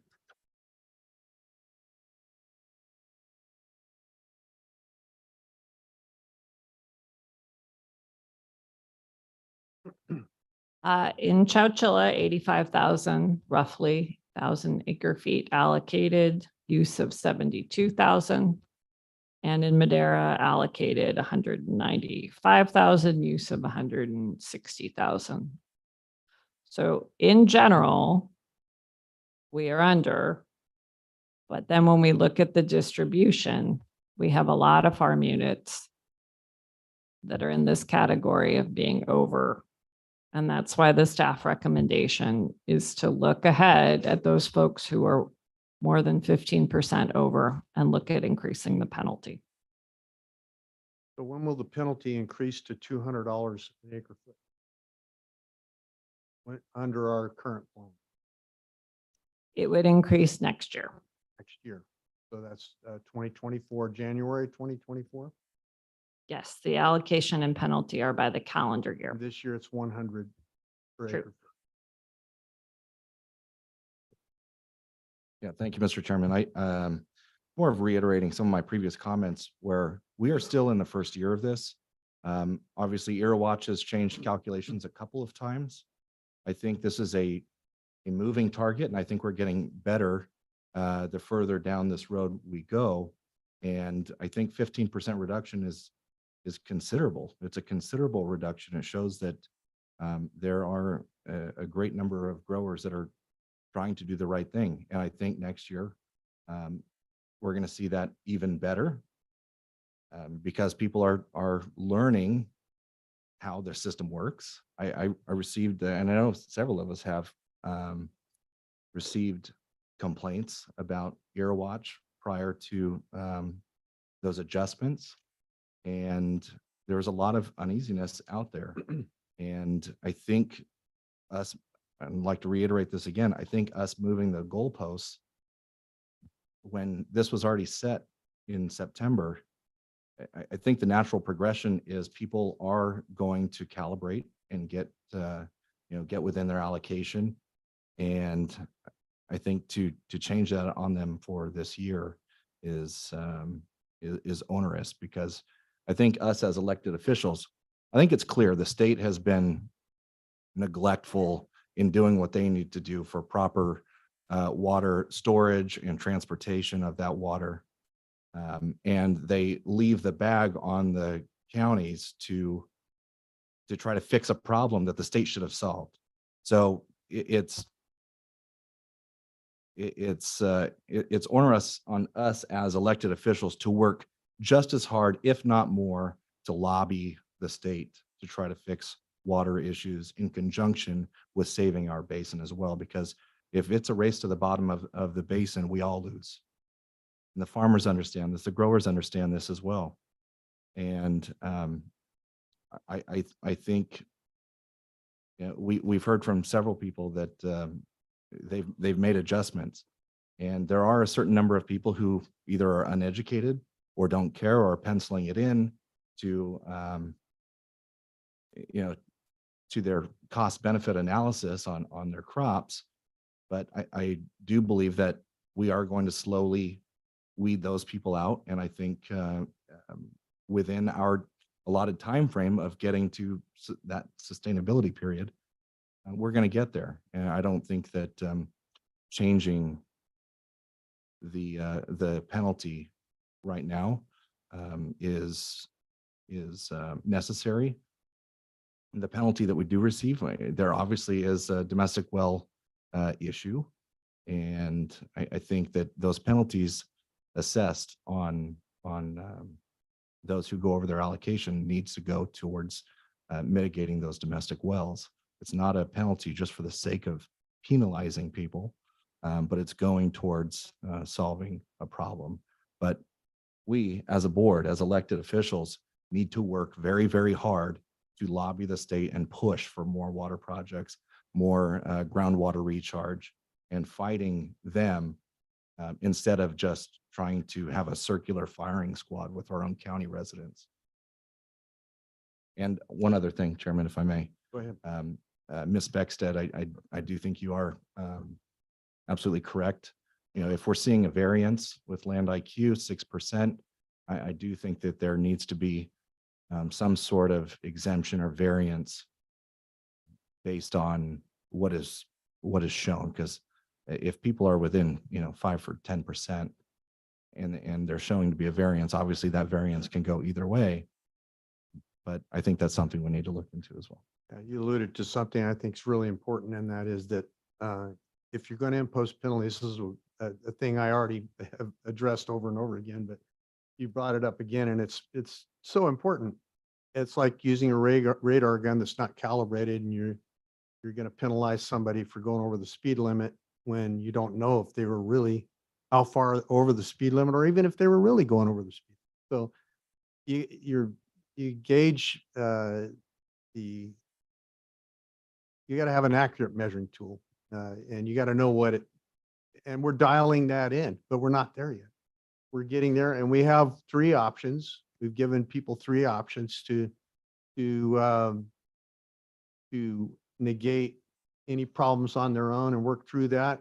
I think that's well and great, but we need to give all of this time to ferret it out, and it will. We've put in place, we're way ahead of the curve as far as a lot of the other places in the state as far as establishing allocations and doing establishing penalties and all of these things. And people are working within that. The reason I had you bring up those slides, folks, look at the results. Look at the results. You're doing it. You're helping solve the problem. You're not contributing to the problem, you're helping solve it. In one of the driest years on record. Man, where's the applause on that? One of the driest years on record. Wow. You should be congratulated, because this is amazing. This is amazing to me that you stepped up to the plate that big. And sure, there are those who are lagging. You need to catch up. I'll tell you this, you need to catch up if you're not working on it like some of these others. So get with the program and look at it. And like Larry said, we got to work together on this. And I think we are. We're getting there. We're learning how to work together. We're learning how to accomplish this together. We can go too far with it. We can go too far with our rules and our regulations and our laws and drive a lot of people out of business that would otherwise survive. So I just say caution. Let's hold the line. Let's hold the bus. Let's continue to go where we're going and work together. Any other comments? Mr. Chairman, Go ahead. I'll just add that I agree with Supervisor Poitras's comments, and I'm looking at it in more of in the long run. So next year, the penalties increase to $200, the following year, $300. And the vast majority of folks are trying to stay within that allocation. And so why should they be penalized at a greater amount? They're paying for the sins of the others. And so I look at it in that sense of fairness. And so I like the tiered phase, because if you are trying and you're trying to stay within that allocation, because I guarantee you in a few years, there's going to be folks who are asking us to reduce that $500 fee back to the $100, back to the $250. So for those reasons, I support staff's recommendation. Thank you. Any other comments from the board? Yes, Chair. Go Thank you. ahead. Hard to say anything that hasn't already been said. So thank you to all my colleagues for everything that you guys been able to add to the conversation. But I did want to hone in on one thing, the idea of bad vibes. I mean, two real easy words there to kind of describe very complicated situation that we find ourselves in.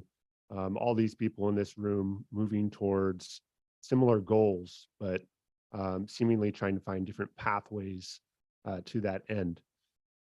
Me personally, I think I agree with the statement with the farmers that I do not believe we should be moving the goalpost at this time. I would be eager to review that data again in September to see where we come with our allocations. However, I do believe there's a need at this time for consensus building, to work with the farm community, to work with residents in the area on recharge projects, as well as bringing more conveyance to the county. We need to focus on how we can bring more water into Madera County. That's how we create long-term solutions to the issues we're facing. So with that, I'll send it back to you, Chair. Thank you. Any further comments from the board? Any action? This is an action item. It is. Mr. Chairman, I'll make a motion for approval. I'll second. Okay, motion is made. Is there a discussion? Any further discussion? Any further questions from the audience? Chair, if Public. there is a motion for approval, I will, we have corrected copies for the for the typographical errors on page 5. The Madera subbasin is correct at 246 in the whereases. On page 5 of the Chowchilla subbasin resolution, the recital should say Chowchilla subbasin is $203. And on page 5 of the Delta Mendota subbasin, the amount is correct, but it should say Delta Mendota. Thank you. Thank you for those corrections. I would also like to comment. We have Mike Alamari on the line. Okay, you know what? I'm gonna allow, he's been on the line the whole time, or? No, he entered late into Zoom, but he has raised his hand for. I'm on, gonna 10 allow the comment. Okay, go ahead, Mike. Hey, good afternoon, guys. Can you guys hear me? Yes. Okay, sorry about that. No, I've been listening. I've been watching on YouTube. I just logged into the Zoom application just recently. But just to touch on a few things. Before you start, Mike, give us my your name apologies. and your Yeah. where you're from. Mike Alamari, local Madera businessman, Cal Pacific Supply, Pacific Farm Management, Entity Sanitation, Gateway Market, all family-run businesses that we own here in Madera City and the county. To clarify a few points that were made, I really like what Ralph said. I mean, just a discussion of these items, it's just like whenever the Fed discusses raising interest rates and what that does to the mortgage market, the lending market, so on and so forth. The fact that these penalties are even being reassessed after we had this meeting in September, finalized, board signed off on it. The fact that it is going to change, we're changing the goalposts again. And I really think that's not the way to go about this. If there are changes, it should be for 2024, not for 2023. As I mentioned earlier, a lot of people have leases on lands, whether it's permanent crops or row crops, and these penalties are going to affect those agreements that they have with the landowners.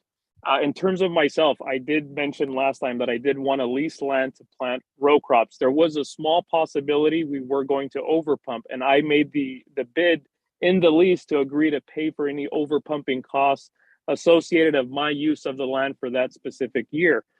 It was not my intention to ever overpump, and likely what I would have done was just planted less ground and leased and leave a parcel of the field open in order to be within the allocation. The issue is I made that offer the first week of January. We're now in the third week of January, and the circumstances have changed. If they accepted my bid, and I did, and then I would almost have to resort to planting less acreage. The issue is not necessarily me over pumping, under pumping, or changing my way of doing business. The problem is I already made a decision on a decision that you guys made prior. Now, the fact is, if you guys change that, it affects me tremendously. Again, it takes the economic opportunity away from me to make a profit. And it takes more than anything, economic activity away from the county. You know, any ground that's planted, you know, that money is always spent locally. I agree with, again, with what Ralph said. The money is spent locally, and we're seeing confidence. I've been saying this day in, day out, is extremely low. You know, don't ask me, go look at the nursery sales, go ask the fertilizer companies, go look at the tractor companies and ask them, is anyone in Madera County spending money, willing to spend money? No, everyone's extremely on edge based off what's being discussed in this room. And I think what's kind of humiliating is the fact that rules can change after they've been agreed upon. And I think that's where the issue lies, simple and plain. Thank you for your comment. Thank you for your comment, Mike. Okay. No problem. With that, we'll close. Any further comment online? No more. other comments online? Okay, we'll close the public hearing. We're going to bring it back to the board. We have a motion. We have a second. We'll have a roll call vote, please. Supervisor Poitras? Yes. Supervisor Gonzalez? Yes. Supervisor Wamha? No. Supervisor McCauley? No. Chairman Rogers? No. Vote fails for lack of majority. Okay, motion fails.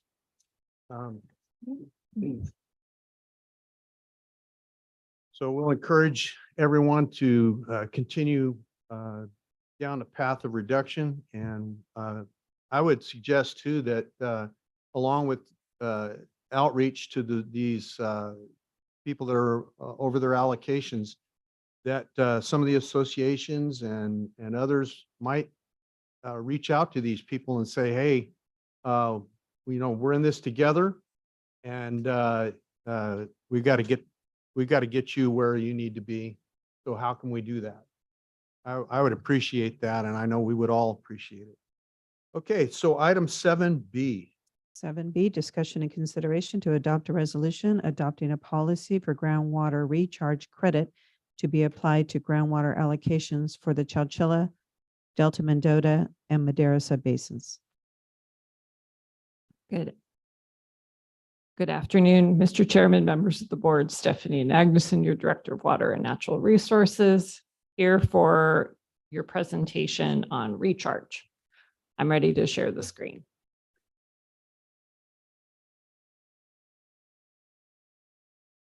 Okay. Well, as you know, growers have identified many opportunities for recharge on their own properties, both in building dedicated basins that serve only the purpose of recharge, as well as bringing water onto their land, a practice that's called flood-mar or flood managed aquifer recharge. We did a survey of the county GSA growers, and we have no shortage of land that wants to participate. We have approximately 40,000 acres of willing growers with projects. So I'm going to walk you through the grants, right? No shortage there, That's Mr. awesome. Chairman. Now, not all of those acres are going to dig a basin, but they are willing to participate. So there's really, that's really good news.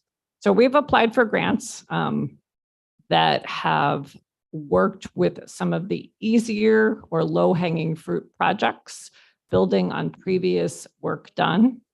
Obviously, what matters with recharge is having access to water as well as having land to do it.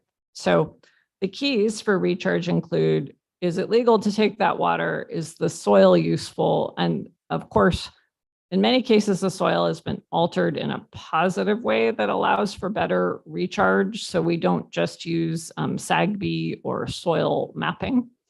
And then the last one is what infrastructure exists. And we obviously, if there are turnouts, those need to be used before building others. There is a Madera Canal, there are laterals, there are many opportunities to build on what exists and not build from scratch. Okay. So I'm going to talk through the grant work because I know we've done updates, but probably not in the last 3 months on this. So this is from several years ago. And what you're going to hear thematically here is that all of this work takes a fair amount of time and money to get done. It doesn't happen overnight. So we have a $4.2 million grant in the Chowchilla subbasin. And that is for design and construction of points of diversion. It includes all of the water rights permitting. That's about 2,900 acres of land dedicated to flood managed aquifer recharge. And that is in conjunction with work that growers are doing. So there's sort of a cost sharing there, but the 4.2 million is coming from the state. In the Madera subbasin, we have a similar grant, 4.2 million for flood managed aquifer recharge. And that includes a dedicated recharge basin, working with Root Creek to do that, and turnouts from MID laterals. And we worked with them ahead of applying for this grant to make sure that this was a functional project where there was capacity at the times when we need the water to get the water to growers. So those are 2 grants. They are ongoing. And they take time. We were successful in applying for additional grants with our partners on the Chowchilla subbasin at $3.2 million. And that's for 2 points of diversion and 700 acres of land that could do recharge. And in Madera, a much smaller grant, about $500,000. And that is also looking at working with the East Side Chowchilla bypass just in the Madera subbasin.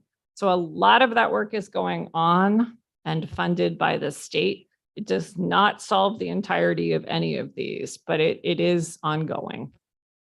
So as you know, 2023 has been a wet start.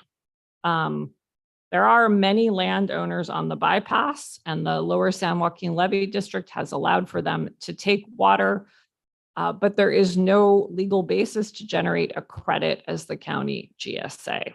So we've had several meetings in the past week with the Department of Water Resources to figure out how to expedite water rights applications. And so there's a couple different agencies involved. The Department of Water Resources is a state department.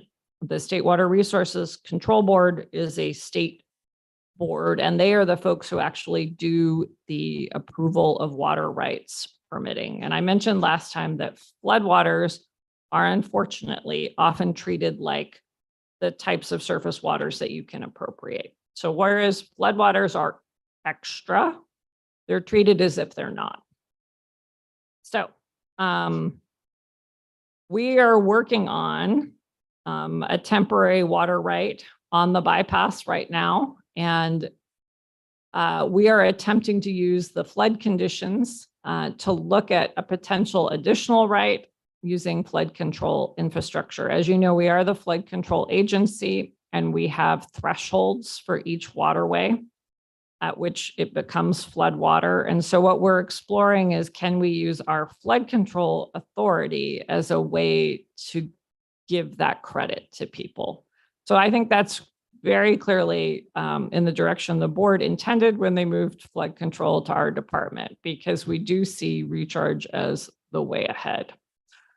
Now, one of the temporary water rights permits has come back from the state board last week, and I think I talked to Supervisor Rogers about this. There is a temporary urgency permit in Merced that has conditions that are very favorable and similar to what we're talking about, where you deem this a flood flow and you can move ahead quickly. Unfortunately, the water rights, which involve Triangle T and Clayton Water District, and was trying to use that approach, got redirected by staff. So there's a number of pieces of outreach going on right now with officials on the State Water Resources Control Board to bring them down and make sure that they understand the urgency of the project and how this is a flood control that provides a benefit under Sigma. So those are kind of meshed. So there is a lot of work done with this. So now let me walk you through kind of what we're talking about. Can you explain the differences real quick between what we've got and what Merced got?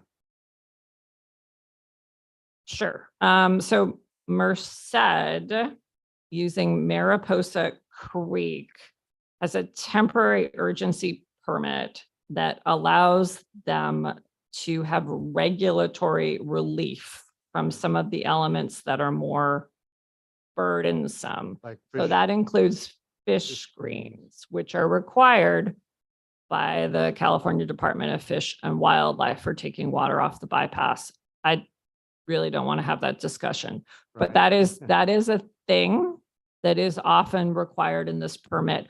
But in Merced, they were able to bypass that. And so what we would like is the same regulatory relief. The fish screens are required, but they are also very expensive. And I think we probably all doubt the existence of the fish. Uh-huh. All right. So the DWR, the Department of Water Resources in Merced, they have been doing a lot of ongoing work for the past 5 years with the Merced watershed, and that allowed them to get this regulatory relief. So what we are looking at is a way of doing it that way as well. And I mentioned last time, both Triangle T and Aliso Water District are in this party with us. So we've had a public policy since January 10th. And let me walk you through the basic elements of it and then kind of where I think it needs to go. So we've posted it online. I've received a couple of emails with comments. and a couple of verbal comments, and then a fairly lengthy letter from MAWA yesterday. So the first issue is the credit for the water that you apply. So I think we all understand that when you have flood water, you're applying it to the land, the water is sinking in, and at some point you are retrieving it. The question is really, what percent are you retrieving? Some of it is probably evaporating, some of it is sinking in, and some of it is probably moving laterally. In the best water banking situations in California, there's always a leave behind. And these are places that are raking and ripping, and they are making sure that the basin is very well taken care of, and they're putting it where there's really good soils. And even in those conditions, often in water banking in Kern County, there is this leave behind of 10 or 15%. On the other end of the spectrum, we have places like Porterville Irrigation District, and those places which are critically overdrafted and often compared to Madera in droughts, they require a 50% leave behind. So where we landed was that we don't really know what that should be. We do need to choose a number. And as we move ahead with recharge projects, we will have, because of monitoring wells, a lot more data about what that number should be. So that is where the 75% credit came from. We want to make sure that we're incentivizing it. But if there is a 10 or 15% leave behind in water banking situations where it's only 85%, and we're not really there, I'm not sure that we can bump that up. We know that the water must be lawfully acquired. We're suggesting that it's retroactive to the beginning of this year. This is not intended as a full recharge or surface water credit policy. This was intended to be a fairly quick thing that we can take to the board because we know that we need to be nimble, and flood conditions don't come around every day. Are the water requirements on that, are they because that we are applying this to our GSP? Is that why? That's right. We don't really have an issue if people are putting water on the land. That's Not at all. great. Zero. And the water is being applied to the land regardless of whether it's permitted or not. The issue has to do with the credit on top of the allocation, and that's why it has to be lawfully applied. Otherwise, we as the county GSA are potentially liable. So the feedback that we've received, we've had a fair amount of people who have asked for a higher percent of credit. So I've tried to walk them through that, where kind of the bookends are, even in the best water banking situation, there's a 10 or 15% leave behind. And then we have places that are critically overdrafted that have the 50% leave behind. There's a desire to use this credit beyond 2023. And the way it's written, you essentially have to use your credit for recharge upfront. So if you put on 100 acre feet and you got credit for 75 acre feet, that 75 acre feet is used first in your allocation.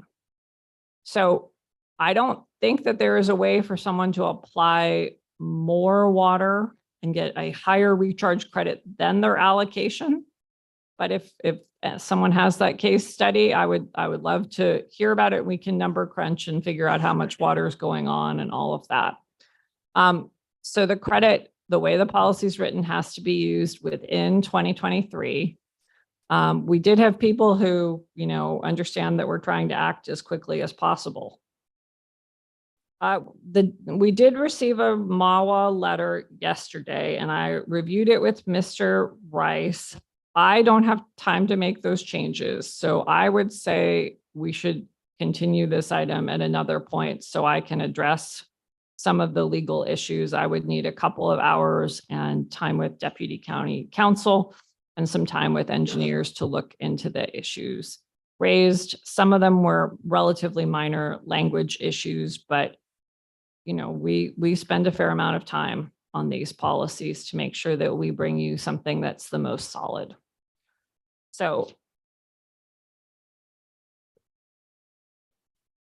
this summarizes staff recommendation. I've added to that we come back once we have some time to read, digest, and edit accordingly.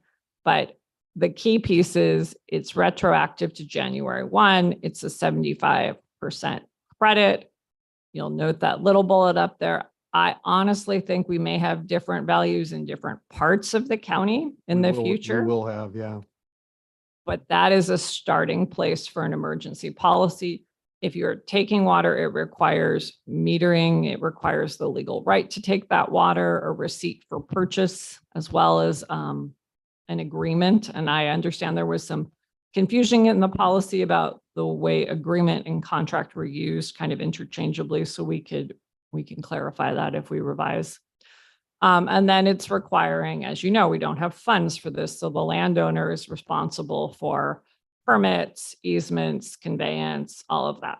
So that's a summary of the policy and our recommendation. Happy to take your questions. Yeah, when we talked about an emergency policy, of course, this is a lot different than what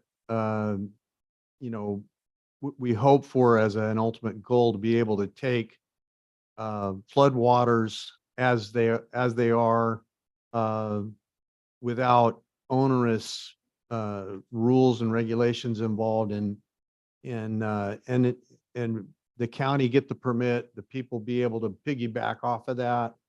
That would be the ultimate thing. And I think also filling up our sloughs, and the flood channels that we have, and allowing people to extract from those flood channels would be absolutely a great part of that. That is absolutely necessary. In my vision for groundwater recharge, I think looking back, you don't necessarily have to have a basin to do it. We know that Floodmar works. We know that you could berm up 1 foot and fill up 600 acres till you recharge 60,000 acre feet in 1 year. We know that because it's happened.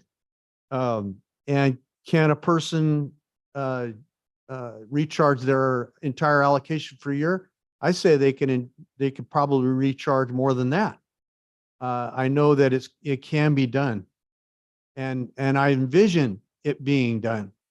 If I didn't believe that, I would just forget the whole recharge thing, because I think this is our future, and I believe that it can happen. The type of soil that we have in a lot of places is so sandy. It's sandy loam. That would almost perks. I mean, I have ground that'll perk right now. You stick water on it, it goes down. I don't have any place on my land where water sits. It goes down. And there's a lot of places like that. We know where they are. And I think overall we're headed in a good direction, but I think that our policy is still too onerous. It's still heavy. It's still heavy, and it doesn't really accomplish the goal of making recharge easy. That's what we've got to do. And I know the state's in the way, but we got to kind of wake the state up. And I think we need to get our legislators down here, show them the bypass. We need to show them pictures of the bypass in dry years. There's no fish in that bypass. Fish don't go, like you said it very well. We doubt the existence of the fish. Right. Fish screens should not be necessary to take flood waters. Fish know how to survive outside of that anyway. They don't usually ride on the top and go downstream and get pushed. Anyway, I think the credit needs to be expanded just a little bit. I do understand that evaporation is part of the process. I would say it's more reasonable to think that 20% would be in the mean area. So I would like to see that credit expanded to 80%. I also would like to see a rollover from year to year of the credit. I realize that staff's recommendation is that it's used up the first year.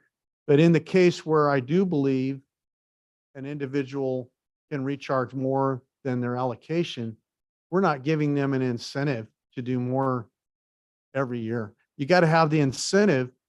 It costs them money to pull that water, to put it in, to get it in the ground.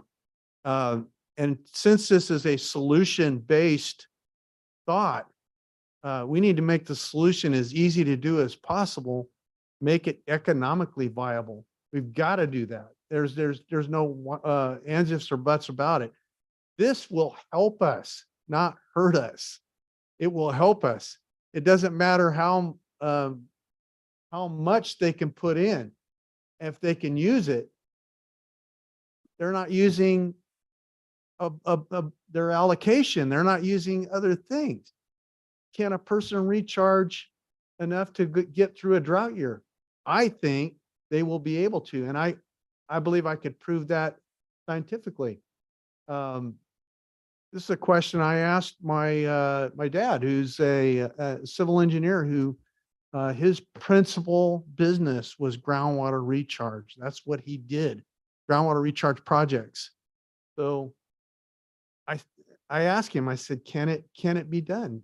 He said, absolutely, it can be done. And it can be done on massive scales. It can be done all over. You just have to find the right soil, and you don't have to have a basin to do it. You have to have the right soil to perk the water. So I think we're headed in a good direction. I understand your concerns about the legality of extracting the water and applying it to the GSP. Let's see if we can find a way through our flood agency to make it legit and legal. And these are flood waters. Let's take them and use them. Put them in the ground. Where this is a case where the state says you got to do this. They've suddenly caught on to the need for groundwater recharge, but then they handcuff you and say you can't do it this way or that way or the other way, and essentially saying you can't do it because it doesn't make any sense. So we've got to wake our legislators up somehow, get them down here to see what we're talking about, because I don't think they're seeing it. And I think you're doing a great job. I appreciate your efforts. I think everybody does. I know where your heart is. You want us to survive. I know you want ag to survive. You want to provide a way, and you're working under these impossible constraints from the state. I get that. We've got to get these legislators down here to see this problem. Any comments from the board? Yeah, go ahead. Stephanie, the question is regarding the permits that are needed under the current plan. What's the cost of those permits, and what's the time frame to obtain those permits?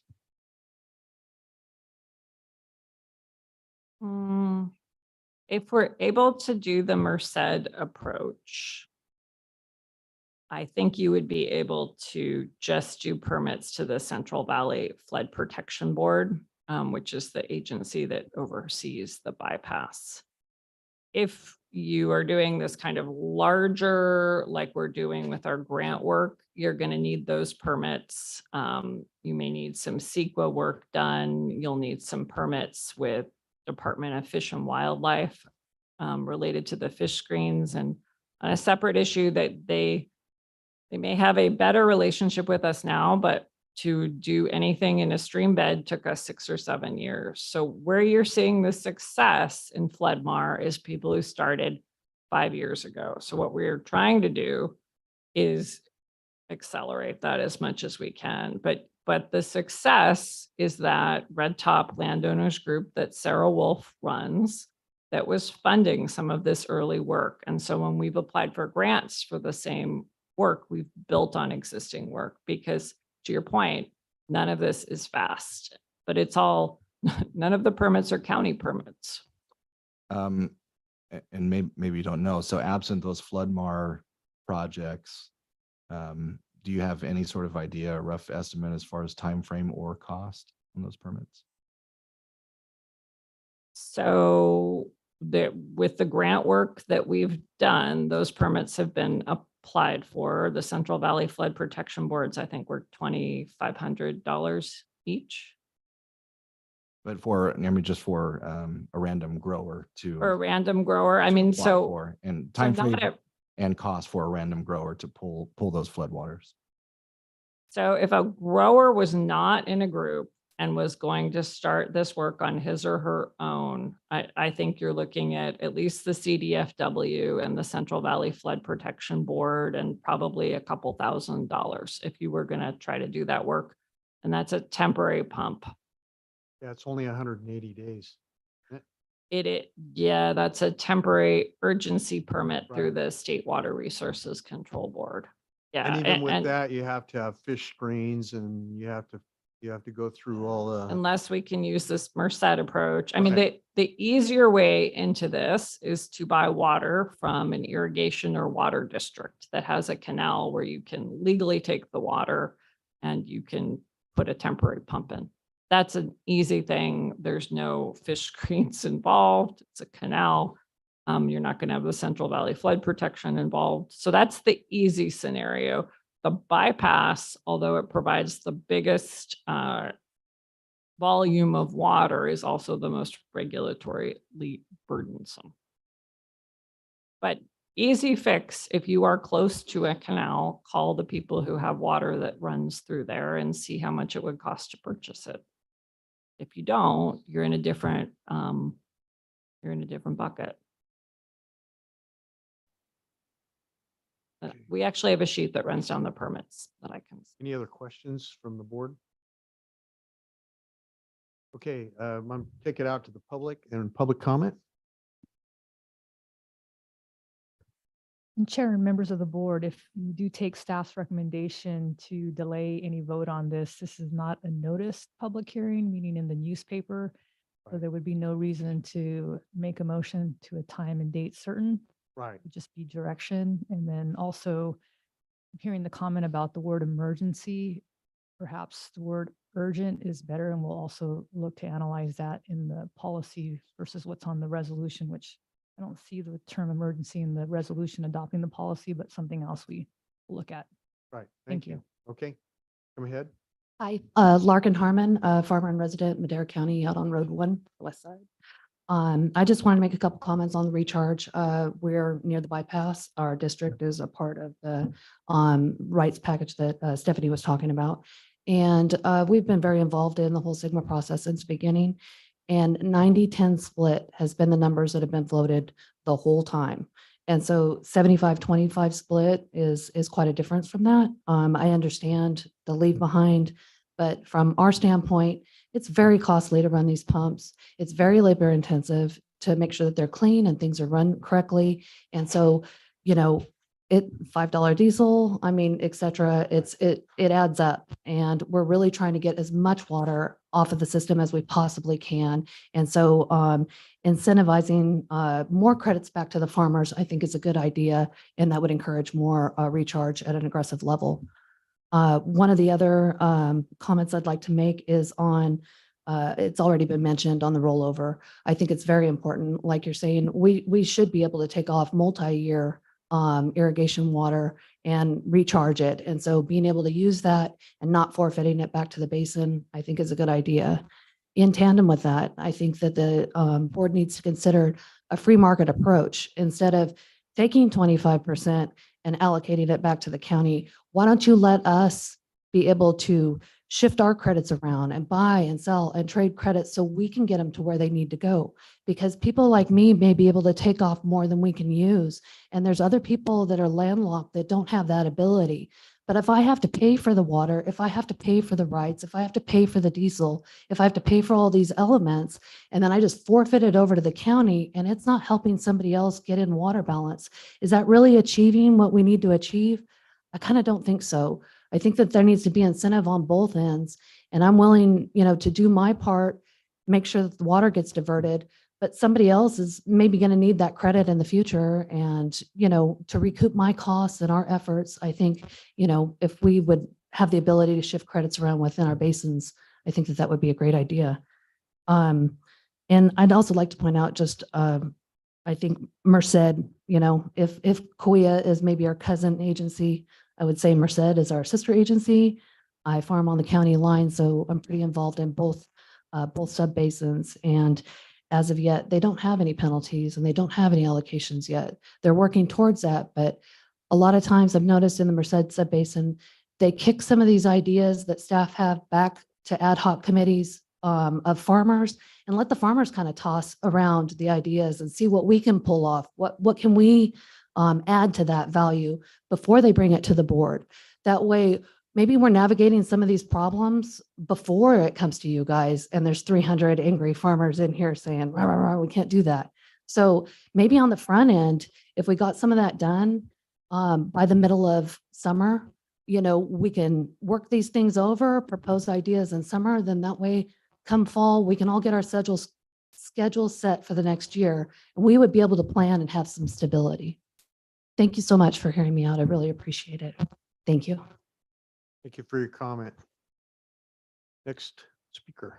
Good afternoon, Larry Petrowski. I'm a grower and farmer out on the west side.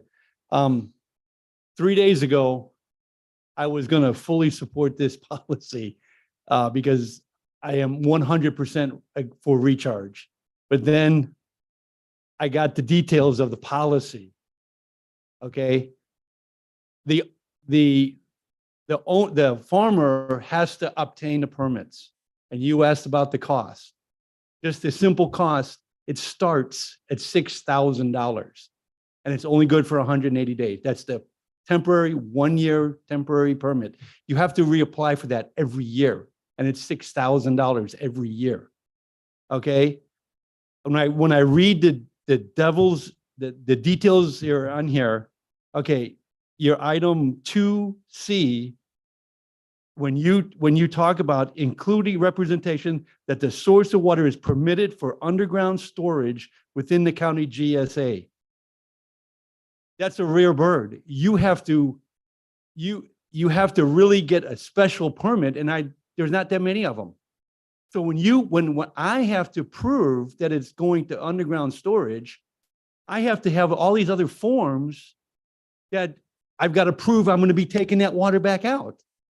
So it's just another cost. I mean, you put this in there as a requirement that I have to do.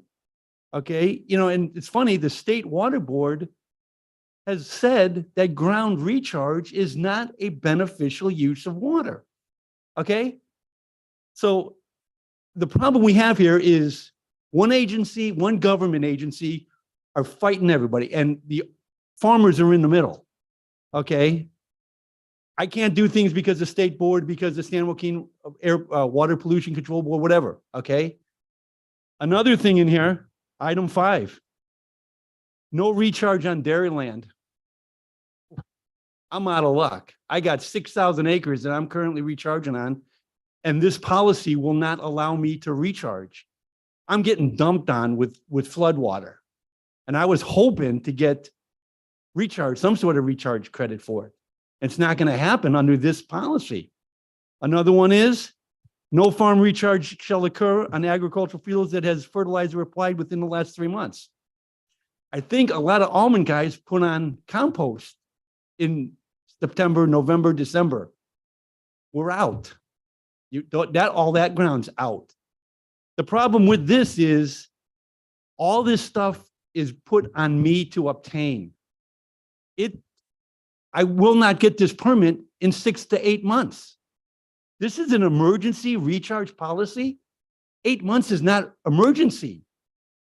I thought this, you know, I got up here last time and spoke, and I thought this whole policy was to get the farmers some relief now from the state to be able to take water now. In June, the water's not going to be going down any river or anything else. So this is a feel-good proposition that you will have no one eligible to take water right now. If this is adopted in its current form, no one will be able to recharge because all the rules and regulations that are in here. I mean, I fully support recharge. I am, you know, everybody needs to be doing it. I was hoping the county would work with the farmers, give us the tool to solve the problem so we can recharge our ground, so we don't have to have higher GSP fees to build all these recharge schemes. Let us do it on our own ground, but you guys have to start petitioning the state, start pushing back on these guys to get us the ability. They created the problem, we're trying to solve it, and they're nothing but brick walls in the way that we have to overcome.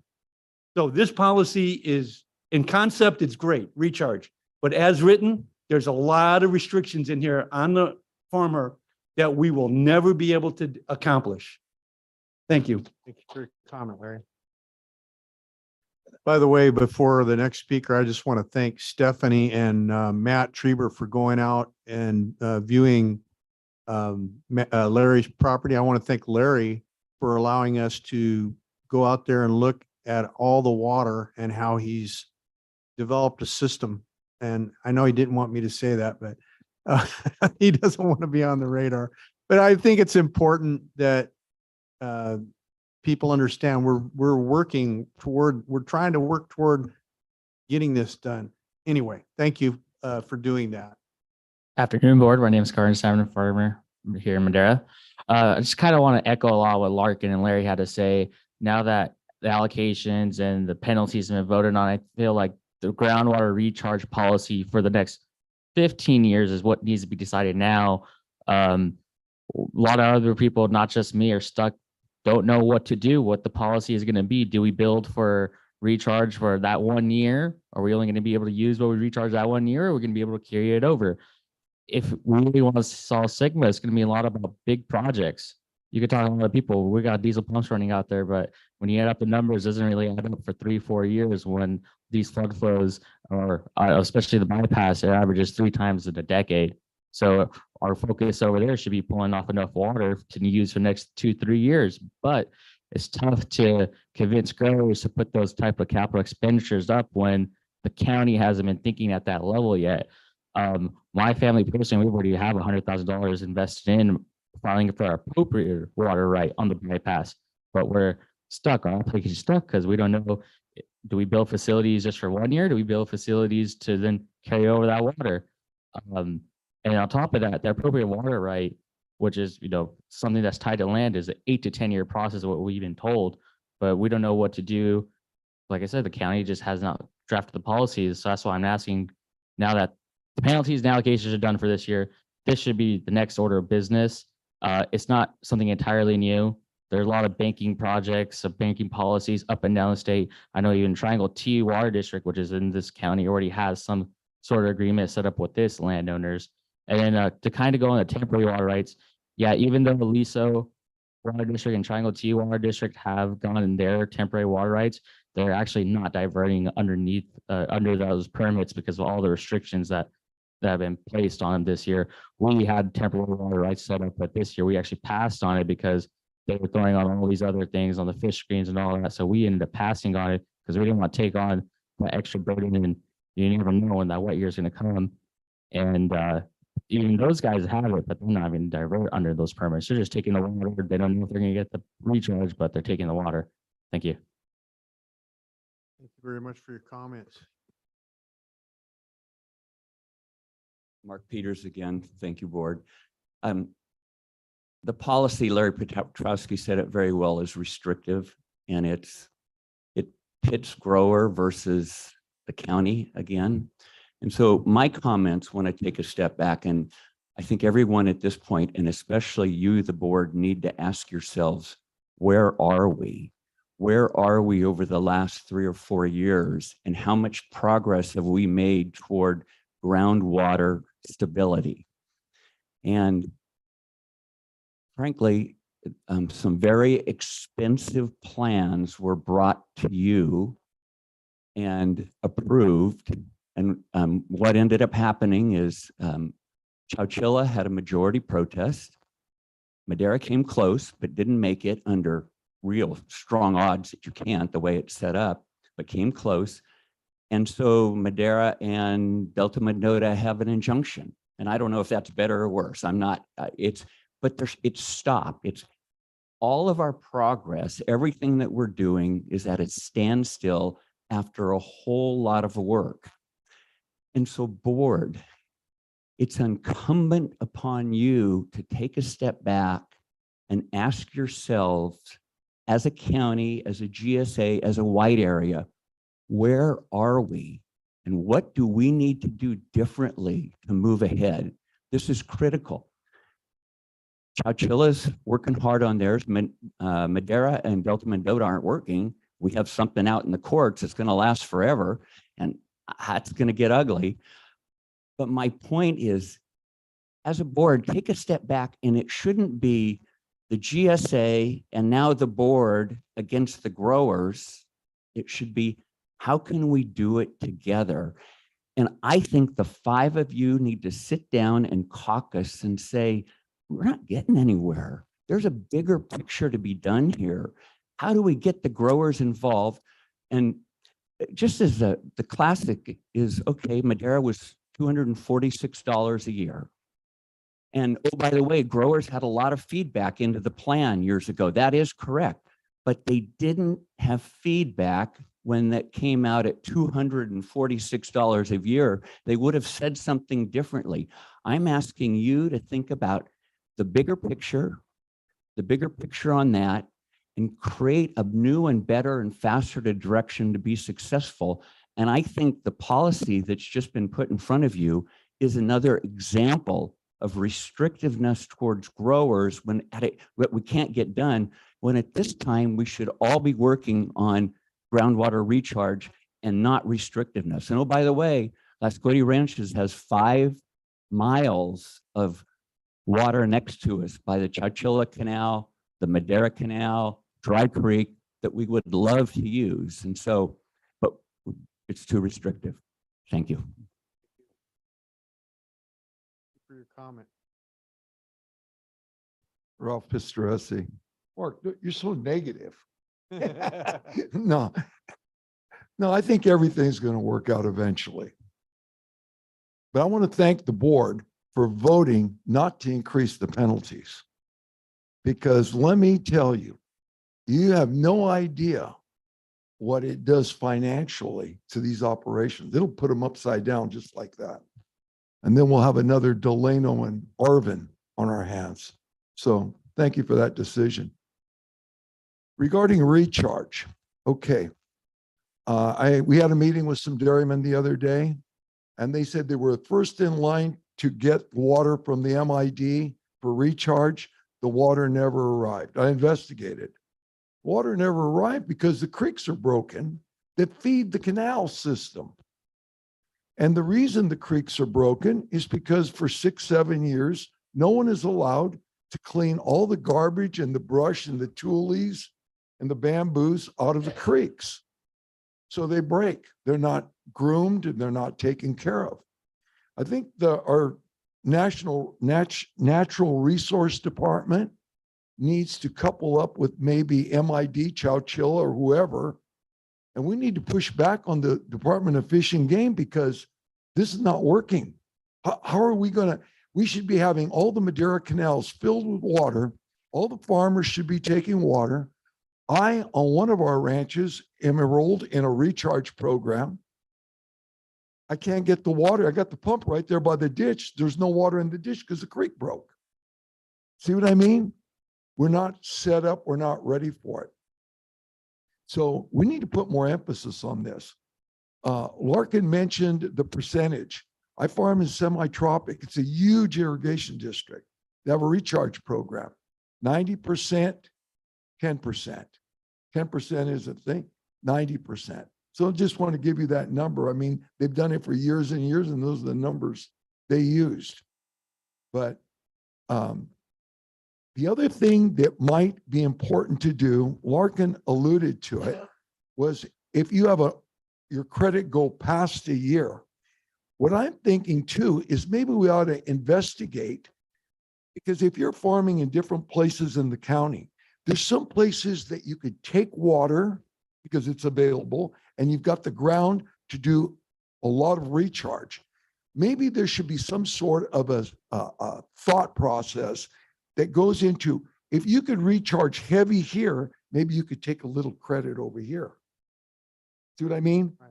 You know, you can't make every ranch be a recharge area, but you might have some ranches that are super recharge areas that even if you don't sell it to a neighbor, you could use it on your own property. So it's something to consider. Anyways, thank you.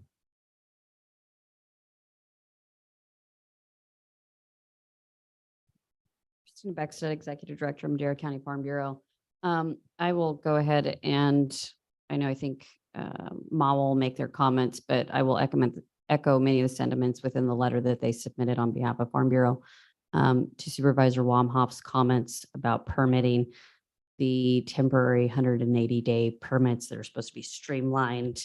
They are not as streamlined as they think that they are, and we have provided those comments to the state on a regular basis, including Sarah Wolf has been trying to work with them because, as we all know, the East Side Bypass was built as a flood control measure. So it is not actually a stream bed and therefore should not require a fish screen. So that's a whole nother issue, but we've been trying to work through a lot of those things. So I just wanted to kind of give that little point of education for some of the new members on the board. And then I will agree with Ralph that a lot of the problems that we are dealing with our waterways has to deal with the lack of cleanliness, if you will. But we are, and that is not for lack of trying, because I know, and I've worked with the county, and that there have been a lot of attempts in trying to get permits and grants and all that good stuff to get these waterways cleaned out. And we have been very unsuccessful. But I will say that our neighbor, Planada, was just flooded because of this exact instance. And I think we have it's a prime opportunity at this point for our county and others to kind of push back on the state and say, look, here's what happened in Planada.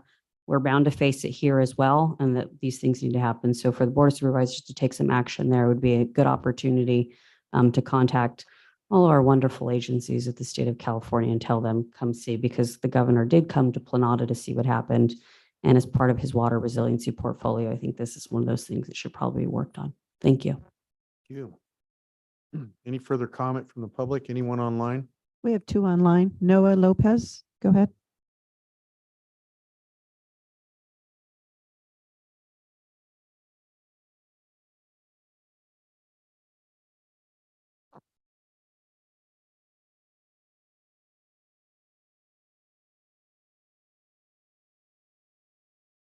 Noah, Not there? let's go ahead and go to Carol.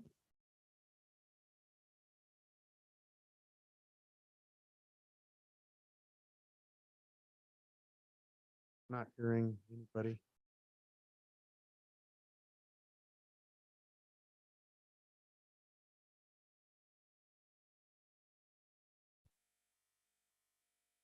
Noah, can you hear us? I can hear you. Can you hear me? Okay, go ahead. Okay, there we go. Sorry about that. Noah Lopez with the Madera Ag Water Association. Thank you for the opportunity to comment today. Comments are really brief. I wanted to start off just by thanking the board and GSA staff for working to develop this policy and take advantage of the opportunity presented by the recent storms. As Ms. Anagnuson referenced, MAWA reviewed the draft policy and we submitted a letter with some comments and suggestions. And we really appreciate the staff considering the issues that were raised in our letter, and we look forward to working with staff to address them further. To the point raised by Supervisor Rogers and others, we also wanted to address the 75% factor that's being proposed to be applied to the recharge credits. Since farmers are maybe purchasing the water for recharge, only providing a 75% credit for the water actually recharged would substantially increase the cost. As an example, the 75-25 ratio effectively increases the recharge or the cost of recharge water to 133% of the actual price that the farmers paid for it. And while we understand that some sharing or leave behind may be appropriate, we would suggest that the recharge credit should be greater than 75% to better incentivize recharge in Madera while the opportunity is available. Second, as has already been mentioned by many others, allowing the rollover of the credits would not only further incentivize recharge, but also provide needed flexibility to growers, and it should really be considered in the policy. So we look forward to seeing the approach to this and to the other issues the GSA we'll work on, and we appreciate the leadership on this matter. Thank you. Thank you for your comment. We have one more online. Carol, can you hear us?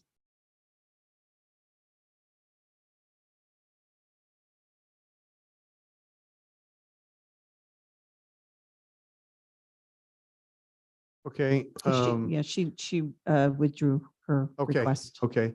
So I'm going to close the public hearing and bring it back to the board. And I think the recommendation is that we continue this item to another time. We don't have to make a motion, but that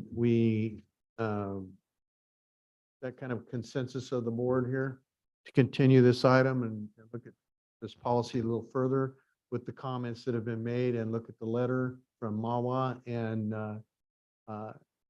bring us back something. And I guess too, I think really there's some interesting suggestions made here, like syndication, using the access that someone else has and being able to participate in that access, maybe paying them. I think it equates to what a water district does. And if they have the legal access, the credit can be obtained and they could share that as well. So sharing the cost of it and sharing the benefit of it. The syndication is a definite possibility and it only benefits us. So. Yes, we could take a look at that. The policy was based on a Merced similar emergency recharge policy. So a lot of what we have in there is similar to what seemed to work in Merced. We know it's really clear. We need a legislative solution to this. We need the governor and the legislature to look at the actual urgency, the emergency policy that would allow us to collect floodwaters and get them in the ground. It's very simple. I actually think the state board understands that, but the staff has a different position perhaps at the state board, not us. Huh. Crazy. Yeah. It just makes no sense to me. Anyway, I appreciate your efforts on this and we have a consensus from the board. Do you understand your direction? I do. Okay, thank you very much. Thank you. We're going to recess till 2:30 for lunch. Come back.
Continuing.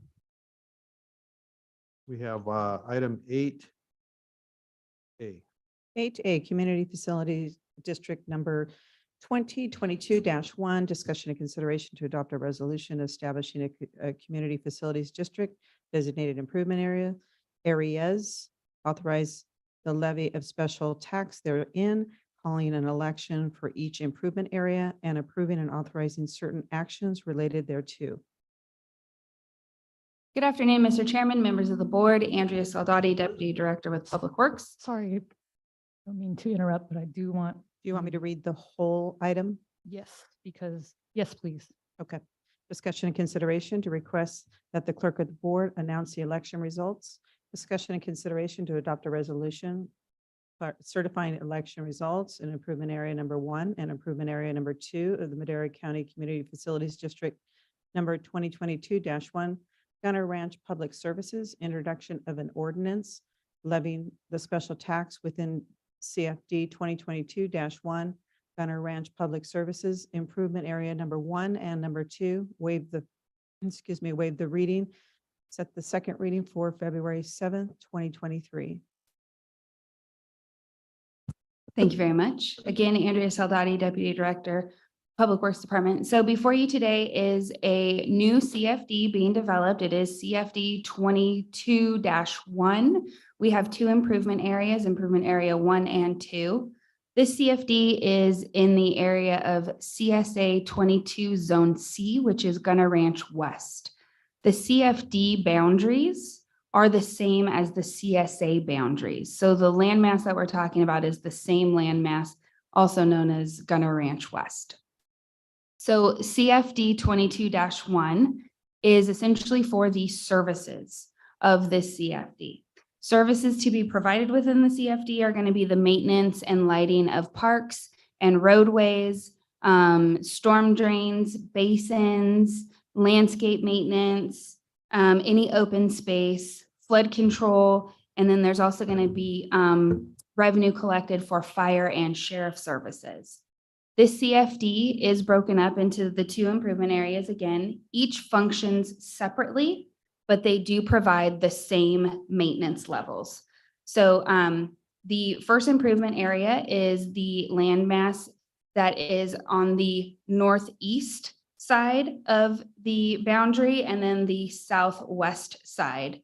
So that is IA number 1. IA number 2 is essentially Valley Children's Campus and their land mass, which is the southeastern portion of the CFD. These CFD taxes that will be levied will be collected on the property taxes. There is a rate and method of appropriations that has been adopted or will be adopted with this formation. The lowest unit cost, which is for non-residential property, is 69 cents per square foot. And then residential property is broken up between square footages of the homes, and the lowest being $1,006 all the way up to $2,536. And that is for IA number 1. These taxes do carry a consumer price index. It's a minimum of 2%, a maximum of 5%. For IA number 2, the taxes, the minimum for the non-residential area is 38 cents with a maximum of 51 cents. And then for the residential property, it's a minimum of $817 up to $1,051 per dwelling unit. The other items included in the resolution are the adoption of an implementation agreement. So the 3 entities, the county, Gunner Ranch Inc., and Valley Children's Hospital have all been coordinating to develop this implementation agreement, which is essentially the how-to guide on how to operate the CFD once it is formed.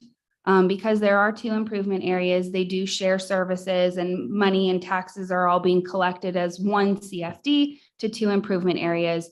There was a document needing to guide the implementation of the CFD and for implementation for years to come.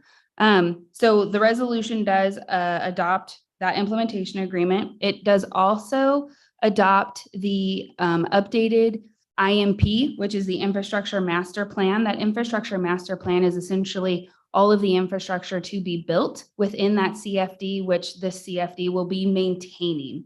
So the adoption of an update is also in this resolution.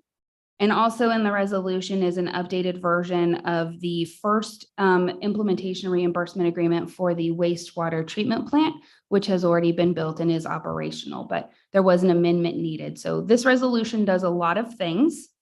It adopts those three documents, and then it also forms the CFD. So our recommendation is to approve this resolution, and if so, then we would call an election. That election is for the 5 landowners within the CFD. And that would be the next action item after this resolution. And then once the election happens, then there is the resolution adopting the election. And then if all goes well, then we get to waiving the first reading of the ordinance, which essentially sets the taxes for this first CFD. So with that, I'm here for any questions on item number 1. Questions, then we'll take it out to the public for public comment. Are there any public to address? We have one. Good afternoon, Mr. Chairman, members of the Board of Supervisors. My name is David Tipton. I'm here today on behalf of Richard and Margaret Gunner and Gunner Ranch, Inc.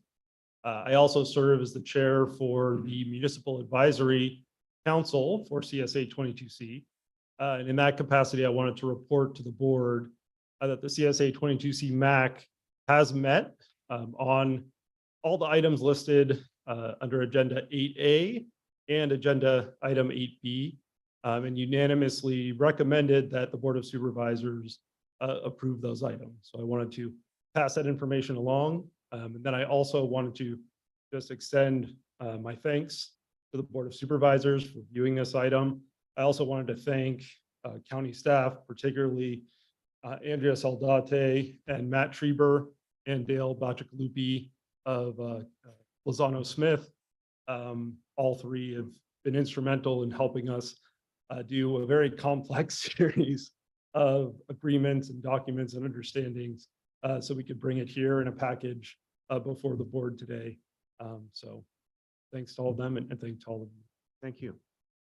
Anyone online? Okay. Any further public comment? Now we'll close the public comment, bring it back to the board for a vote on or motion And on item 1. it's a closure of the public hearing, Chair, right? It's a closure of the public Yes. hearing. Yes, close the public hearing, bring it back to the board. I'll make a motion to approve the item. Okay, motion made. There's a second. I'll second. Motion made and second. Have a roll call vote, please. Supervisor Wamhoff, Yes. Supervisor, excuse me, just for a moment. Gonzalez. Gonzalez. Yes. No, I had noted it incorrectly. I apologize. Supervisor Gonzalez, Yes. Supervisor Poitras, Yes. Supervisor McCauley, Yes. Chairman Rogers. Yes, Vote passes 5-0. okay. So, So the next item, well, the sub item of this item is to call the election of the 5 landowners. So if we can go to the election.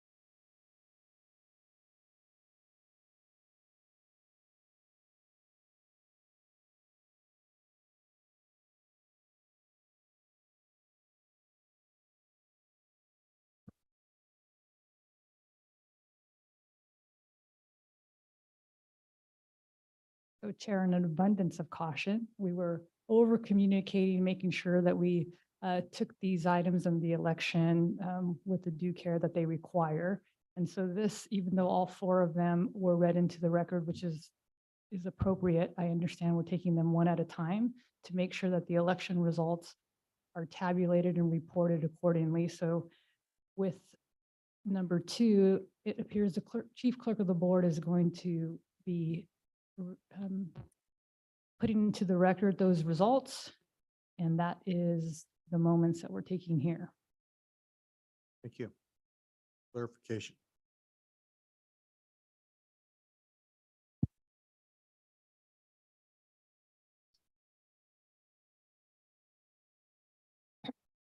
Election results, 8A, Community Facility District 1, Area Improvement 1, Gunner Trust. Prop A and Prop B, all votes in, 398 votes in favor.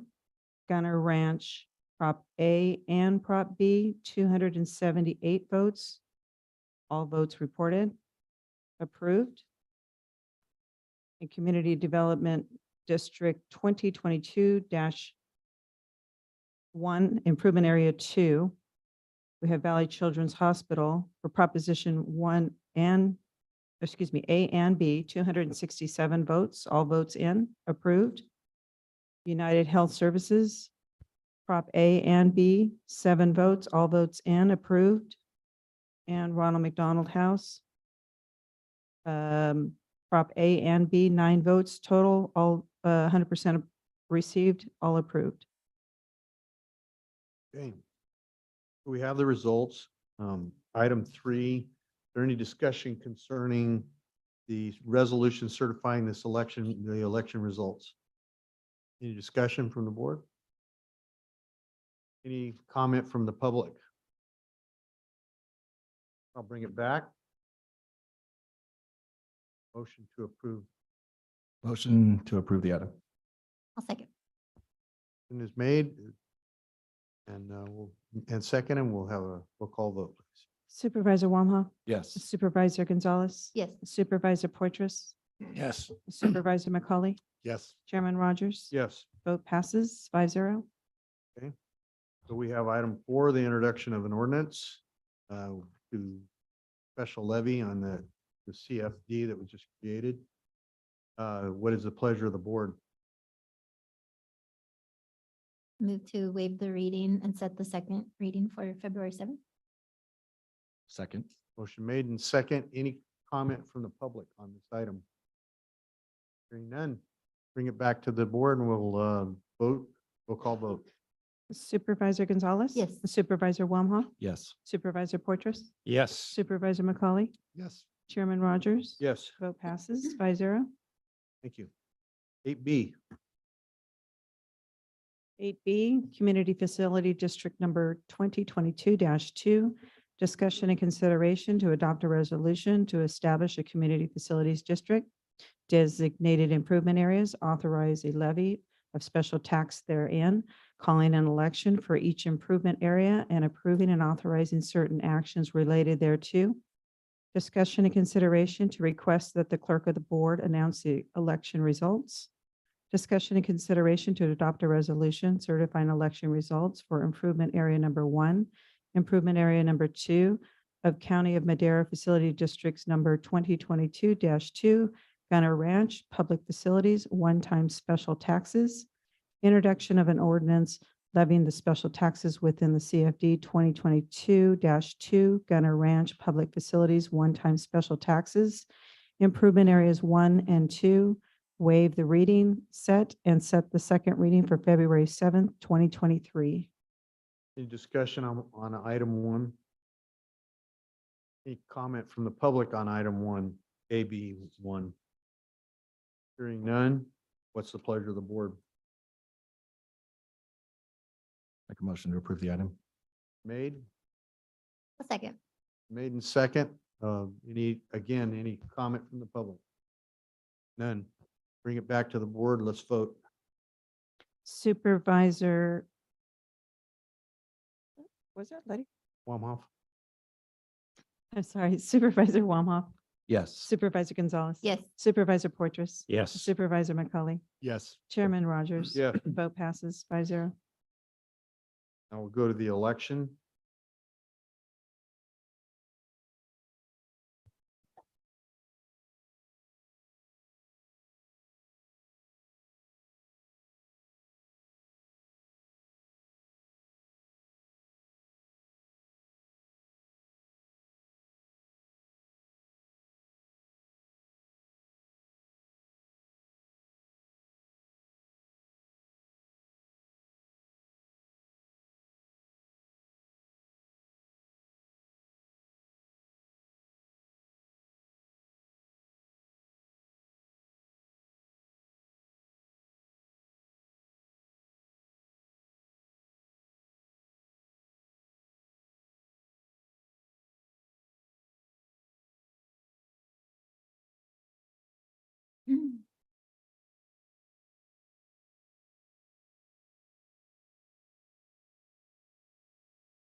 Election results.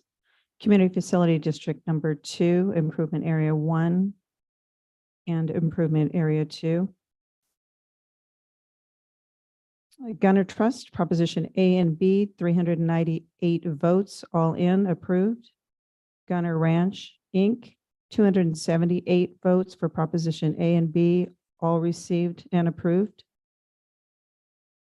Valley Children's Proposition A and B, 267 votes received, all in, approved. United Health Services, 7 votes for Proposition A and B, all in, approved.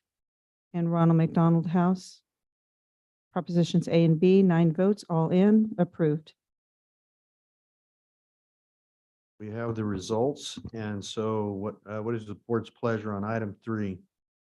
I'll make a motion to adopt the results of the election. Okay, motion to adopt and certify the results of the election. Is there a second? I'll second. Any comment from the public? Bring it back to the board and let's vote. Supervisor Wamhaugh, Yes. Supervisor Gonzalez. Yes. Supervisor Portress, Yes. Supervisor McCauley, Yes. Chairman Rogers. Yes. Vote passes 5-0. Item 4. Pleasure of the board. I'll make a motion to waive the reading and set the second for February 7th. I'll second.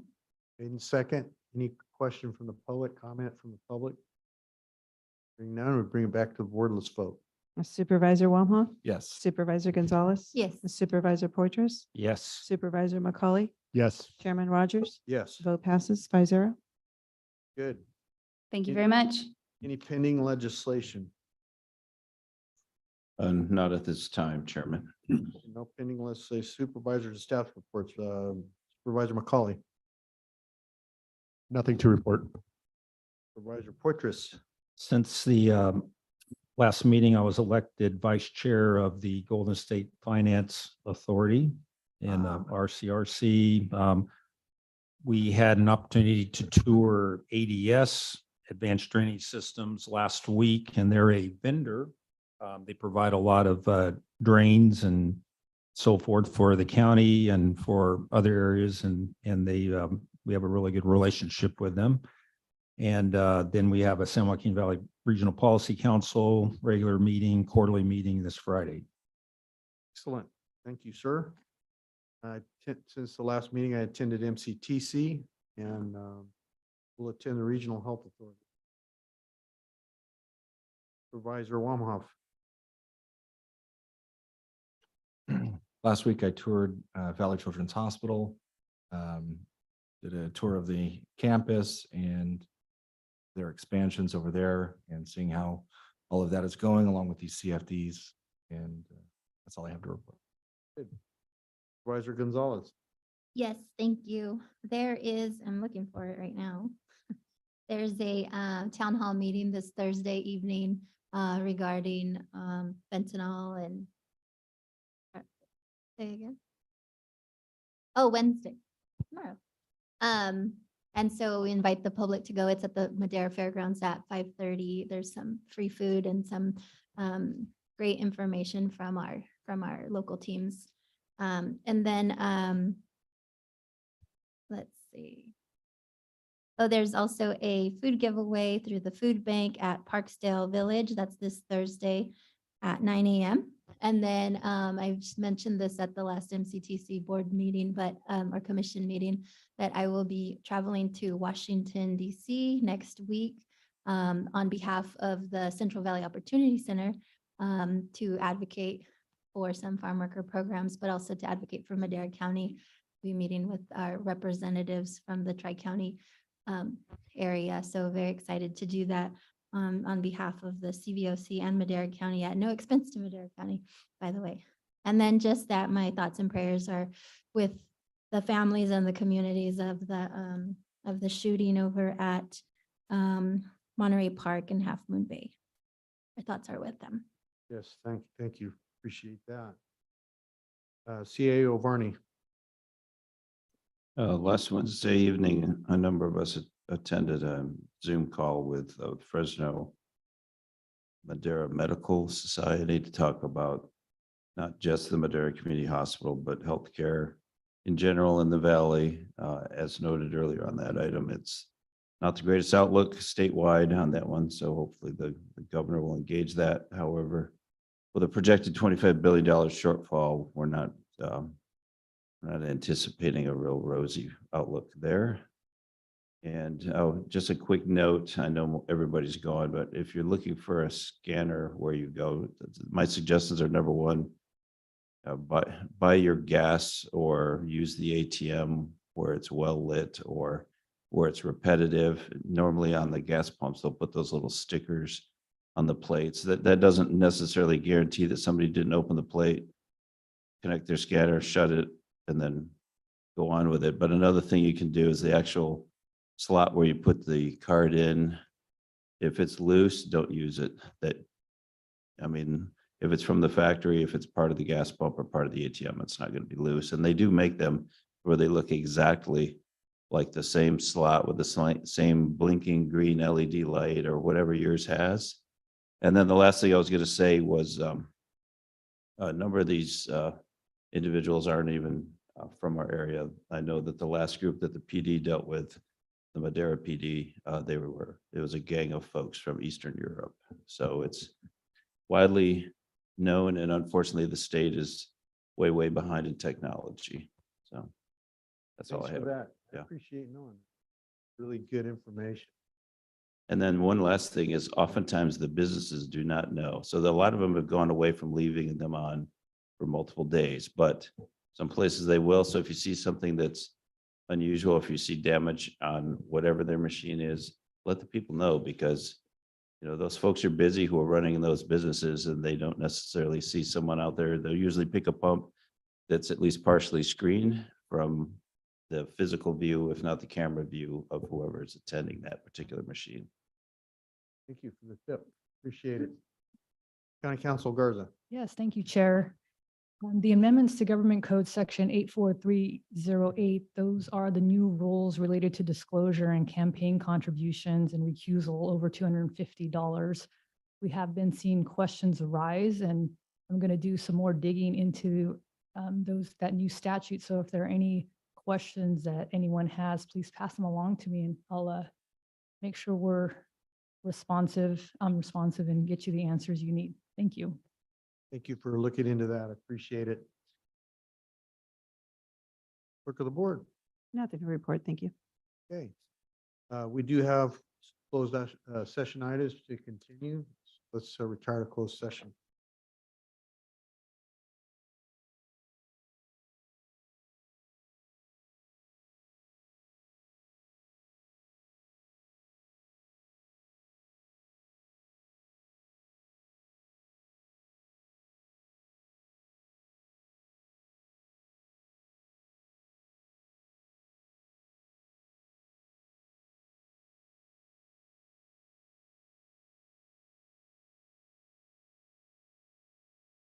Okay.